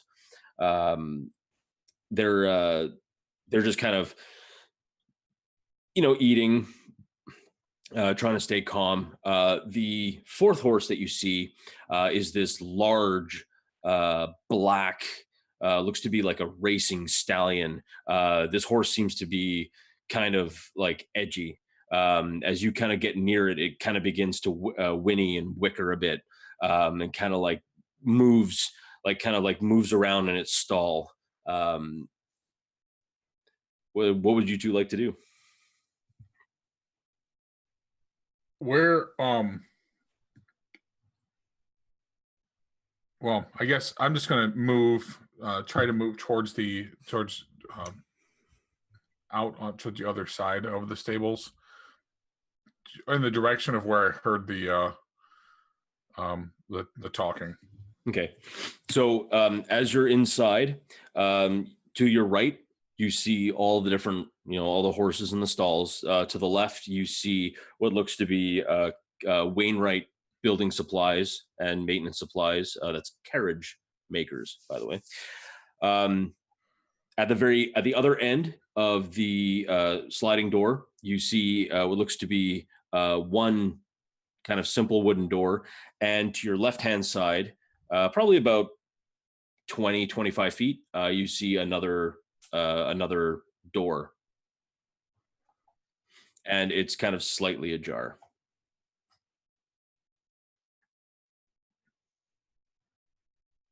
I'll I'll just gesture to Anna towards the one to our right. Do you want to check that one? I'll check this one. Anna nods, crouching. Anna's going to take this, if she hasn't already, which she might have, is she has like this little piece of fabric that she uses just as to cover some of her face. She's going to do that. As soon as you try and you go to reach for your fabric, like your kind of your cloth, it's not there. So she goes and she feels actual like the skin of her neck, and she almost like winces at it. And you can see she's looking very distressed, but she still nods at Bevyn, and she's going to go over to that door. As you now you're going to the door at the far end from the double doors? Yes. Okay. As you go in, as you open the door, you see that it is a tack room. There is all sorts of bridles and bits and saddles in various states of repair. Some of them look really quite nice. Would probably fetch a fair bit of money, if not for the fact that it's a freaking saddle, and that's more that you can just like fit into a backpack. You see all different types of bits and whatnot have you, all in various states of, like, I guess you'd call dress. Some are really fancy, some are very plain. And then of course you also see a door to your left. But as you're inside alone in this tack room, you hear a voice and it kind of itches in the back of your mind.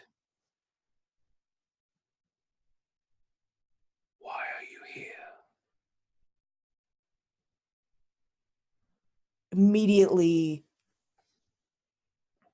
Anna would just look around in a panic, and she would look for somewhere to hide, first of all, and then just try and see if there's anyone else until she kind of realizes that there isn't anyone else. But she doesn't respond to it. She just shakes her head. And you, as you kind of shake your head, you can kind of see bits of shadow being kind of pulled in different directions, and it begins to kind of coalesce into an individual. They're wearing a hood, they have a mask on, and as you kind of find a place to hide, they automatically walk right up to you and crouch down and look at you, and they're like maybe a foot away from you. Why are you here? And even though you can see the person's mouth through their mask moving, you just hear the voice inside your head. Anna looks at this person as her hand is slowly reaching for her dagger. There must be some sort of misunderstanding. I'm supposed to be here. You can ask your master. And she's still reaching for the dagger.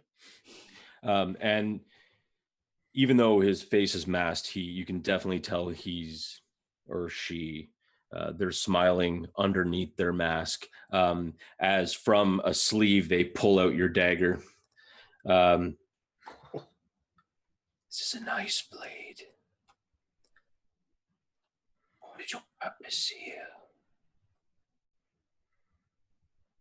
You planning on stealing anything? Taking? Liberating?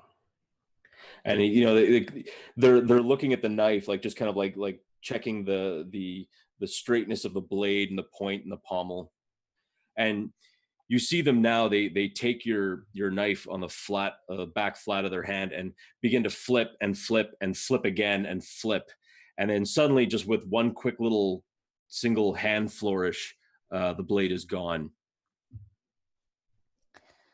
Anna takes a breath and swallows, though there is her throat is so dry. She's so terrified at this point.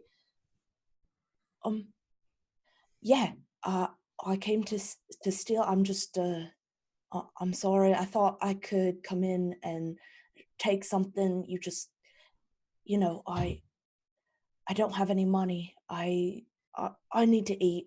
I'm so sorry. It won't happen again. Your lies are transparent like the shadow.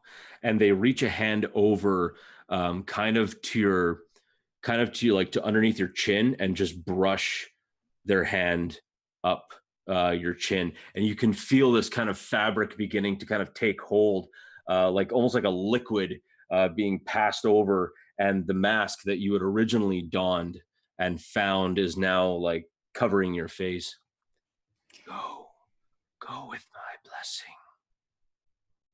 Let us see what kind of thief you are. And kind of as you just like waking up from like a quick dream, you were alone.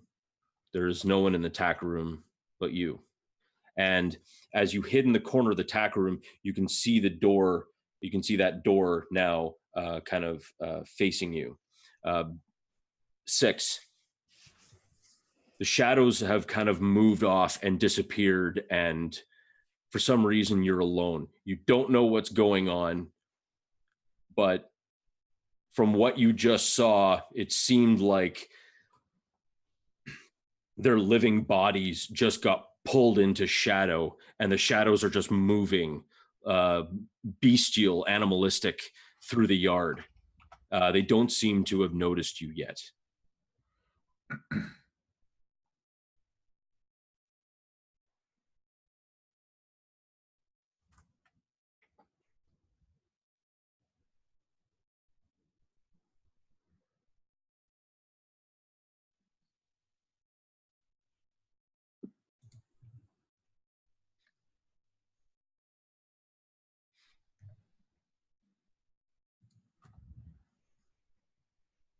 All right. Fair ball. Okay. As you make me make me an athletics check, and then also make me a stealth check. And while you're rolling those, Bevyn, you're at the door. You like it's slightly ajar. You want to push it open? Yeah, I'm just gonna very quietly push out so I can see what's on the other side. Yeah. This door does have magical WD-40, so it does slide without any like squeaks or anything. So I'm not feeling it tonight, people. Not feeling squeaks tonight. As you open it up, you just see 6 beginning to scrabble up the side of the wall. Yes. How'd you roll? Oh, here we go. Okay. You try to scrabble up, and as you kind of slide down in that really adorable cat fashion, you do manage to land very lightly on your feet, just a way that the shadows like seem to like kind of come together for a moment, and then kind of like shoot out back throughout the yard. From where you are, you see, and I'll just let you both know as you both kind of go through, you see that kind of semi-detached house. You see a door going like into what looks to be there, and then you see a door on the right-hand side as well.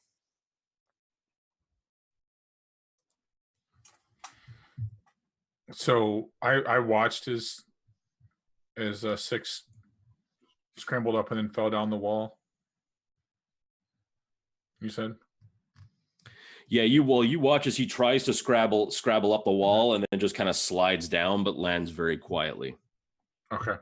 So I'm just gonna quietly continue on in that door, or out that door into the area where he is. Okay. I need you to make me a stealth check, please. That is a 9. So this seems like a good time to use a domain die. All right, and I'm going to use this as a way to make sure they can hear me now. Apparently, my mic got double tapped on the mute button. Oh, we can hear you. I can hear you. Well, you guys, it's a different mute that mute that goes to the stream. Let's see. Super Meat Boy, we're good. All right. My reroll was a 12. Plus your no, it's a 12. I rolled an 8, and I have a +4 to stealth. Gotcha. Yeah. Okay. As you make it as quietly as you can, as you're going, one of the crushed stones kind of like tinks, like flicks off your boot, and you can just hear it.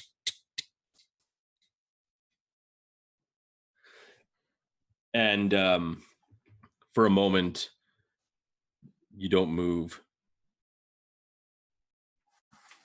And you just take a deep breath, and there's nothing at the moment. You make your way over to 6. Are you okay? Do you see the shadows moving around? Not a few moments ago, they were a man and 3 dogs. And just like that, they melted into shadow. I narrowly escaped. I was trying to climb up the wall. I thought you were outside. We were? Then we got inside. I'll gesture back towards the way I came. We can get out this way. Did you see anything other than the shadows? Did you not hear what I just said? A man and 3 dogs turned into shadow. What more are you wanting to see? I don't know what is going on here, but it is something is not right. Let's get back to Anna. She's in here. Go back to where? We still have to get inside here. Yes. I mean, I'm just telling you, there are shadows, that people that turn into shadows, but we still have to see what is going on here, yes? Do you want to leave Anna in that building, or do you want to go get her? I don't know where Anna is. You go get Anna. I will wait here. And I'm totally not going to wait here. And Bevyn just shakes his head and turns around and heads back into the building quietly. In the house itself, is there like a porch or door or something like that that's nearby? Yes. Along the crushed gravel path, you see two doors. One that kind of faces you off to an angle, and that kind of semi-detached like addition onto the house. You also see to your left-hand side along the crushed gravel path what looks to be a kind of simple, slightly more simple wooden door. Nothing as fancy as the others. As Bevyn moves off back towards Anna, I'm going to try to keep my eye out for these shadows, but I'm going to try to move towards this simple door. Okay. Moving very, very quietly. Then roll me a successful stealth check. That is easy to do. Oh, good. That is a, let's see, stealth. +5. That is an 18. Nice. You are learning a few things. I am a cat. I am proficient in stealth. Could have proved that before. That'd have been nice. And you get to the door just fine. As you turn the knob, Anna, what are you doing with that one single door? She's gonna quietly head towards it and attempt to turn the knob. All right. As you open the door, and it opens very easily, you see what looks to be two cots. It smells heavily of wet dog, or at least of just of dog in general. You see one cot that is kind of like fairly well made, but kind of shoved off to a corner where the person sleeping there is going to be very uncomfortable. You see another cot that looks a little bit bigger, and then three kind of like rugs, what looks to be where these dogs would kind of sleep. You see a few bones littered. The larger cot is unmade. It looks like it's like the Odd Couple. One side looks really neat and tidy. One side looks like a hurricane of poop kind of went through it. Are there any sort of chests or shelving or anything like that? Make me an investigation check. Okay.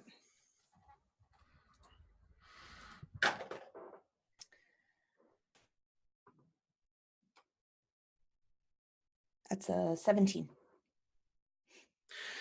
So you see on the kind of crumpled, like dirty or kind of area, you do see what looks to be a kind of small coin purse kind of tucked in behind some books. Opening it up, you see that there are probably about 15 copper and maybe 5 silver in there. She is going to take that. That's the spirit. Loot it all. She is also going to, upon seeing that there's really no other shelving or anything obvious like that, she is actually just going to take a hand.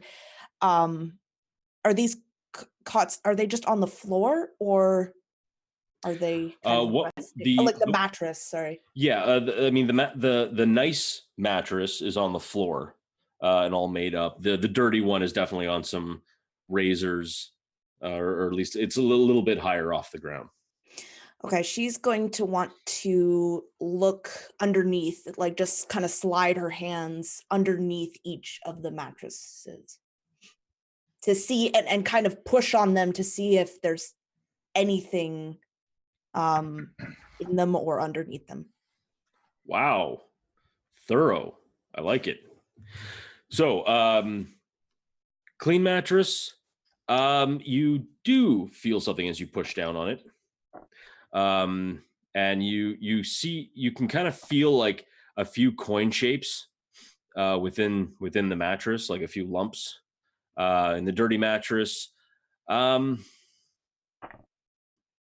You don't feel anything in the mattress, but underneath the razor or the risers, like underneath the bed itself, very, very faintly like etched in there, you can see what seems to be some kind of a weird arcane circle. You can just make it out. Okay. She is going to try and burn that symbol. Or is it a symbol or is it just like a circle? Well, it seems to be something that's been like carved into like the floor. It's very, very small and it's hard to see because there's not very much light in this room. But you can just make it out. You can just feel for it. Okay. I think she is not going to want to spend too much more time in that room. So she's going to kind of remember that and remember any kind of detail that she can see. And then she's going to leave. Okay. So you leave the tack room, you go back and then you see the horses again. The four Percherons and the one really nice riding horse. As you go there, you kind of see the riding horse has a saddle and a couple of saddlebags on it. Looks like it was ready to be ridden off at some point.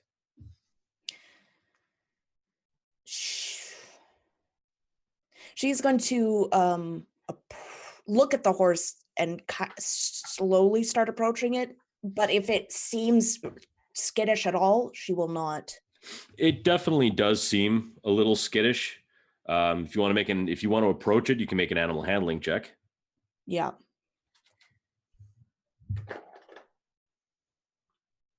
That's a 22. That will be enough. As you kind of approach, your hands kind of off to the side, and you're not staring it in the eye. It kind of cocks its head to put one of its eyes on you, and it kind of snorts at first and kind of like moves a little bit. But as you kind of pet its muzzle, brindle. As you pat that, really, you know what I'm talking about. I know it's one of those two words, and someone's going to correct me probably. But as you pet, it begins to kind of like slowly, kind of like its breathing kind of returns back down to normal. It's a beautiful black riding horse, and it seems like it's ready to run at a moment's notice. She's going to carefully, while still with one hand, kind of comforting the horse. She's going to, on the side, she's going to come around and look into one of these saddlebags. Sounds good. And I don't blame you there. So inside, there it is. Inside one of the saddlebags, you find 4 bars of some type of metal. Like you can feel, you've felt metal bars before. Hang on. You gonna pull one out? Yeah, I think that she would. Just as you pull one out, you see the stamp of the Waterdeep Merchants Guild on a 5-pound gold trade bar. And as you were feeling in, you could feel that there was more than just the one in there.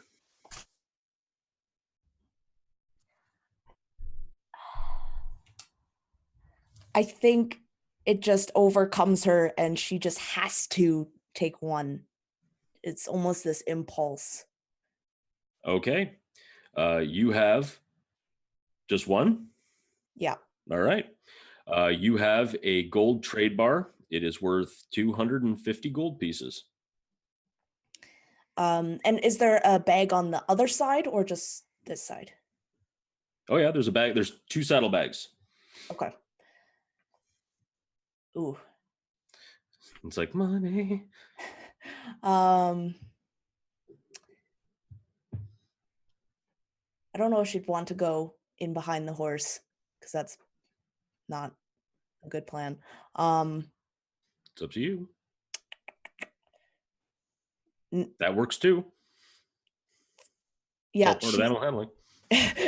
she's gonna go in front of the horse, making sure it can kind of see her if ever it needs to.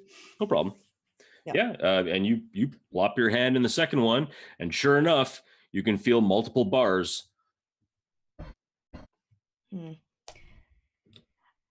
She's so tempted. Oh gosh. Okay.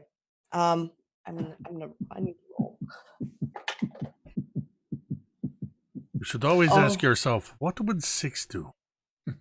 She is going to take them. That's what I rolled. All of them? Yeah. Okay. Okay. Now, are you talking about like from both saddlebags? No, just the one. Just the one? Okay, then that means you have 5 5-pound gold trade bars worth 250 gold each.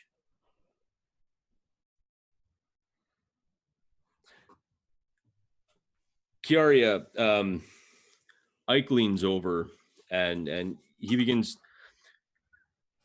talking about the Growlhunds themselves. You see, so Yara Growlhund, I mean, she doesn't like come around too often. I mean, she's kind of mean, and she's always with her Afork bodyguard.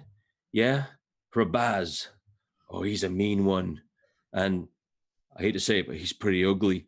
Even as far as Aforks go, he's got a nasty cleft palate. I think it was from an axe. At least that's what a lot of folk were saying. But he's fierce. And well, I mean, you have Orond, and he's the Lord, but he's only by marriage. So Lady Growlhund it's her familial name. But she's always, well, she's not very nice to us, but she pays us fairly well. But it's not too bad. I got to say, though, one thing I do like going into is the kitchen.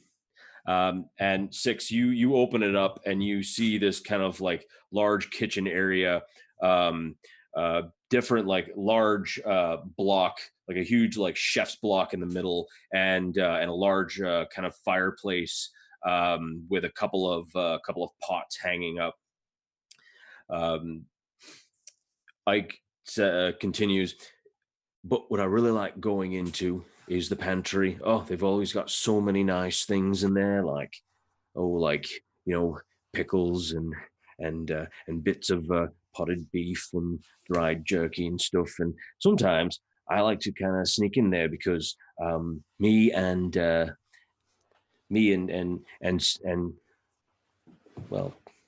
Sly, he's a halfling that works in there. Him and I, well, we usually chat. He's really nice, and he's just kind of going off. Basically, that's what you see. You see a door on your right-hand side, and you see a door on your left-hand side, 6.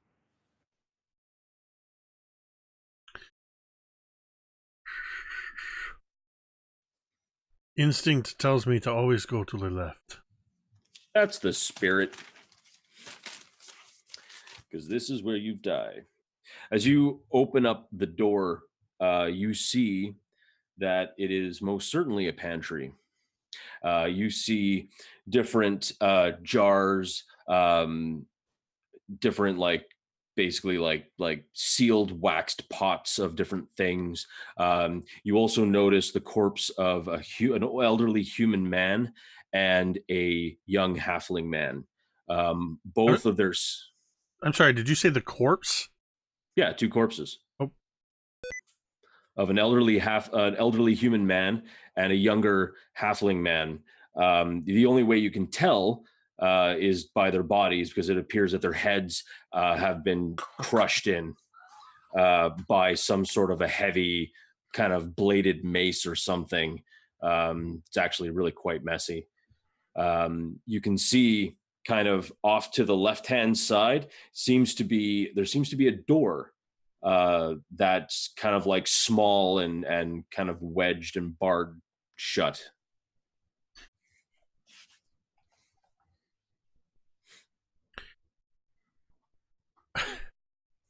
I'm having a bit of a Scooby-Doo moment as I see these corpses. Ruh-roh. I was just looking for some Scooby snacks. I'm going to take in what I can of these corpses. Other than, the fact that there's two dead bodies in here, just kind of giving them a little bit of a once over, and then I'm gonna check out this door that you just described. Sure, not a problem. So you're gonna like just rummage through and see what you can find on them? No. I'm just kind of just like taking in, like committing them to memory. Gotcha. Okay, fair ball. Then as you step over the corpses and blood and brain matter, you kind of get to the door, and like I said, it appears to be barred shut. But I mean, like just with like a kind of like a simple wooden slat over it, so the door can't be opened up. The slat is on this side?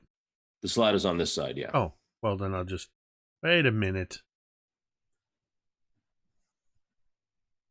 I start to reach for the thing to move it. Then I think, wait a minute. This door is barred from this side. So that something on the other side can't get in. But then something else came in maybe from this. Okay, I'm opening it. What just happened there? This is 6 logic. So I was thinking, fair. I was thinking, hey, I'm going to open this door. Wait a minute. Maybe they were trying to keep something from coming in from that door. But then something got them from the other side and put them in here. So now I'm thinking, it was just a nice little circular logic thing. Oh, that's fair. So as you take off it and you open the door, you like kind of peek out the door and you see Serdun Street. You see a few people walking in and out and around, and yeah. Nope, very quickly close the door. I don't need anybody looking in and seeing me next to some corpses. Probably a good idea. I'm going to put the bar back. That's a spirit. So yeah, you put the bar back. Anna, you hear the faintest of noise, turn around, and you see Bevyn standing right behind you. You going to be holding those bars? What you got there? Just a little something for our troubles. If we don't find anything, we, can't go home empty-handed. She just gives you this smile while she's holding these bars. Right, well, put them all the way. We gotta go find this cat. Right, yeah. All right. So, now, for you two to traverse from now, as you make your way outside, you now see that one door now that's facing you at the end, that entrance into the house, is now open. The door to the right-hand side, at least that, like from your perspective, the door on the right-hand side into the attached part of the home, that door is still closed. If you want to traverse and go towards the that open door, which I mean, metagame wise, is the kitchen. You're going to need a stealth check. I would imagine we're trying to catch up to 6, and if there's evidence that he is, seems like he would have left a door open behind him. So. Oh yeah. I mean, he's right about the worst damn thief you have ever had the misfortune of working with. So we need a stealth check to get over there? Yeah, I'm going to need a stealth check from each one of you. 19. I'm going to use a domain die. Despite my +7, Wow. Oops. All right. Let's see. Okay, There we go. That's better. So that's 20. Yeah, you're good. You're Okay. okay. Yeah. The minute you start invoking the 20s, it's like, no, you're fine. You're fine. You're definitely fine. You make it up to the kitchen, barely a sound. I mean, you two are old hats in this thing. You've done this before. It's no problem. And it's at that moment, 6, as you make your way out of the pantry, you see both Bevyn and Anna kind of like making their way in. You guys almost startle each other for a split second before you realize, okay, yeah, it's you. Oh, I imagine after seeing these bodies and once again stepping over the dead bodies, that as they come in a very quick flash, my rapier is in my hand before I realize it's them. Calm Don't! down there, friend. Do not sneak up on a tabaxi like that. It's a very bad thing. I could have poked out an eye or something. So if you'd been where I left you, where you said you'd be, I wouldn't have had to sneak up on you. Well, while you were doing whatever you were doing, looking for our lost little sheep, I found them. And I step aside and point my rapier at the corpses. Did you go upstairs yet? I'm sorry, do you not see the dead bodies right here? The blood, the brain matter, the crusting skulls. So this whole time we've been gone and you haven't even gone upstairs yet? Oh, you did not tell her about the man and the dogs and the turning into shadows, did you? There was a man, there were 3 dogs, then they turned into shadows. I narrowly escaped. Then I saw Bevyn, he went to get you, I came in here, I found the dead bodies. Where were you? What were you doing? I was searching around. Now, let's go Hey, upstairs and then wait, get out of here. sit. You didn't sound so sure of yourself. And we're at the PvP stage. I was waiting for this.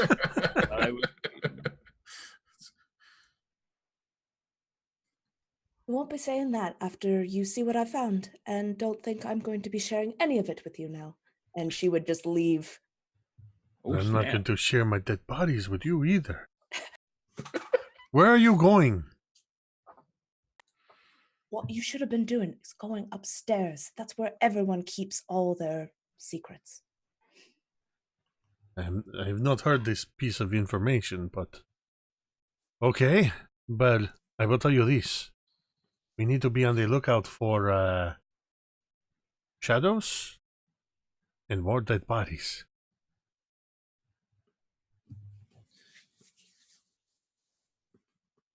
I guess we're looking for stairs?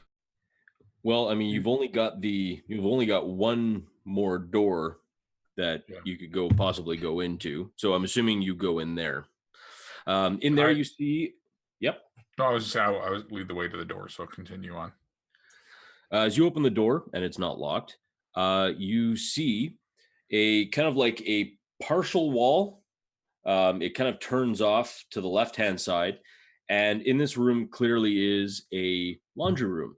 You see mops, buckets, you see a clothesline, you see different scrub basins and washing boards and something that looks to be like lye soap.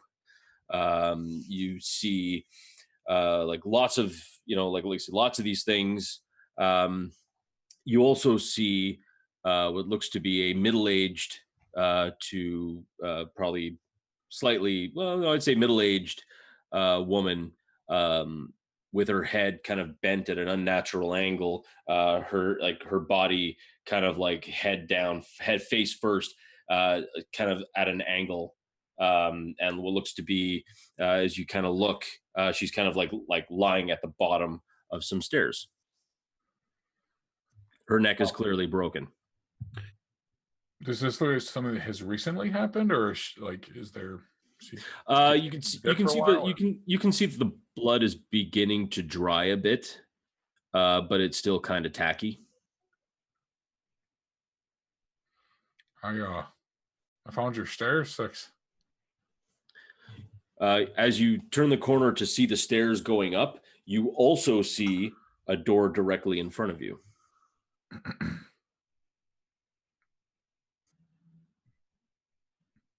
Do we want to leave a closed door at our back? I'm looking for more dead bodies. I mean, we've been in, 3 rooms already, and we found 3 dead bodies. I'm going to look in this door, and I'm going to go over to the door, and I'm going to open it. Why would they kill all those servants here now? Something's happening very soon. Oh, and Anna, with your passive perception, you do notice that the woman has what looks to be a key ring on her person. Ooh. Anna would totally... That passive perception, though. Anna would totally first point that out to Bevyn and unclip it, or take it. Yeah, I gotcha. It seems to be key. Each key has a different name on it. So, you have you see kitchen, laundry room, parlor, great hall, den and trophy room, study, library, yada, yada, yada. Bevyn, what are you doing before 6 kills you all? I am just, again, shaking my head, but I'm gonna continue following 6 a few steps behind just to keep an eye on him. Sure. And watch over her shoulder. I think Anna would start up the stairs. She kind of looks to Bevyn. There's no use, the 3 of us just bumbling around. I'm gonna go check upstairs. Right. Don't get anything. If you see something, you signal. Right. She's gonna start going upstairs. Yep. Okay. 6. As you open the door, you see before you what looks to be a great hall. A massive, super long dining table is in the center with these 2 wrought iron chandeliers. Beautiful candles are still flickering, although some of them a couple of them have kind of winked out. You see cabinets lined with beautiful fine porcelain tableware, silver flatware. You also notice in the center of the room, actually, really you notice it all around the room, are tons and tons of more bodies. You see at least 6 guards lying dead, their bodies broken along the ground. You see 2 of these individuals in black armor also lying dead along the ground. And you also see, you can actually hear one individual who doesn't seem to be quite dead yet.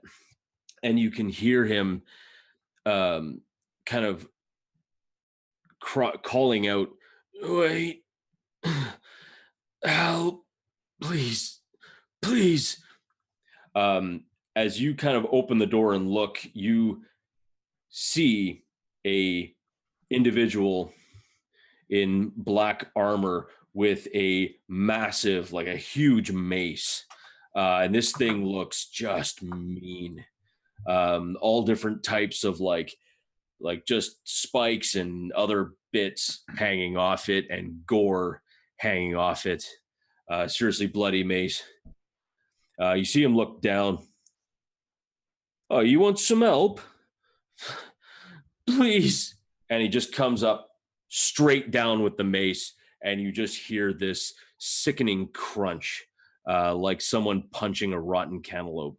And that's where we're going to end the session for tonight.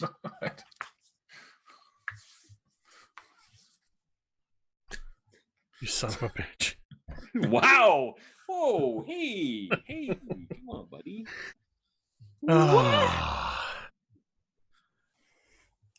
I get all the shadows and the dead bodies, and Anna's got $1,500 in gold bars just clinking around. Well, here's what makes me laugh. She could have got $2,000. Yeah. She left the others behind. Yeah, she's got to draw the line somewhere. I'm only going to take 5, not all 10.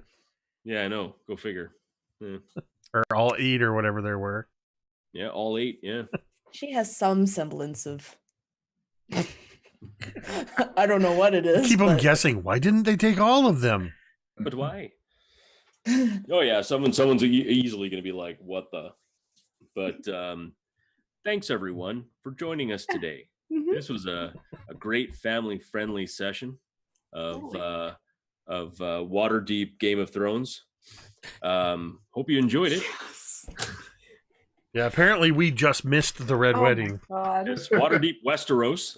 It was great fun, and hope you had a good time. This was crazy. I love the fact that they decided to split the party, not once, not twice, but thrice. And due to some excessively lucky rolls and some domain dice being eaten up, they managed to sneak past undetected. But who knows what will happen when they enter the den now that they've realized that there's an individual going around just straight up murdering foos. So we'll see what happens while Kiara is sitting at the bar sipping fantasy Mai Tais while everyone else goes to their doom. Okay, fine. Red wine. Yeah. Dark red wine. It's not a dry, dry red wine. There we go. Okay. She's definitely not a Mai Tai chick. That enough to pop for everyone. But thanks a lot for joining us. This was great. It was a little bit scary, and maybe they should think about having backup characters just in case. I'm going to throw that out there. After seeing what that mace can do, I'm going to just make sure that my backup character is all ready to go. Schnuff. And maybe a second one beyond that. It's a good idea. I love it when you guys are all stunned like this. It's great. All right, well, thank you, Mike, for running another awesome session of Waterdeep Dragon Heist. And, of course, thank you to V, Dwight, and Megan, as always, for bringing such stellar RP to the channel. As a reminder, there is no Forge of Fury this Thursday. It is Valentine's Day. So I'm not entirely sure yet what we're going to do. It's looking like there's a good chance I may do a live crafting stream that night, because I've been itching to build the actual, because I promised on the last live crafting stream that I would not work on the Tomb of Annihilation style dice tower off stream. I've been prototyping, but I've kept to my word, but I really want to build it. So I will probably be doing that, since my wife will be gone at gymnastics practice with my daughter. So I'll be here for a couple hours. So that's probably coming up. Also, I will be on Wednesday. I will be over on Erasmus Expeditions channel. V, are you guys are you DMing again on Thursday? No. Are you playing? I'm supposed to be. Yeah, I'm playing Thursday afternoon on Scraticus' channel. It's a fun one. It's for new players, and they come in and they play, and it's cool. And Megan, I believe in a couple weeks we are returning to Barovia, correct? Yes, March 5th. Yep, just taking a couple weeks off to kind of get some ducks in a row. But we will be back over on Dice on Ice along with that. There's also a chance I might do a live crafting stream tomorrow, depending on some scheduling stuff. But definitely at least one this week.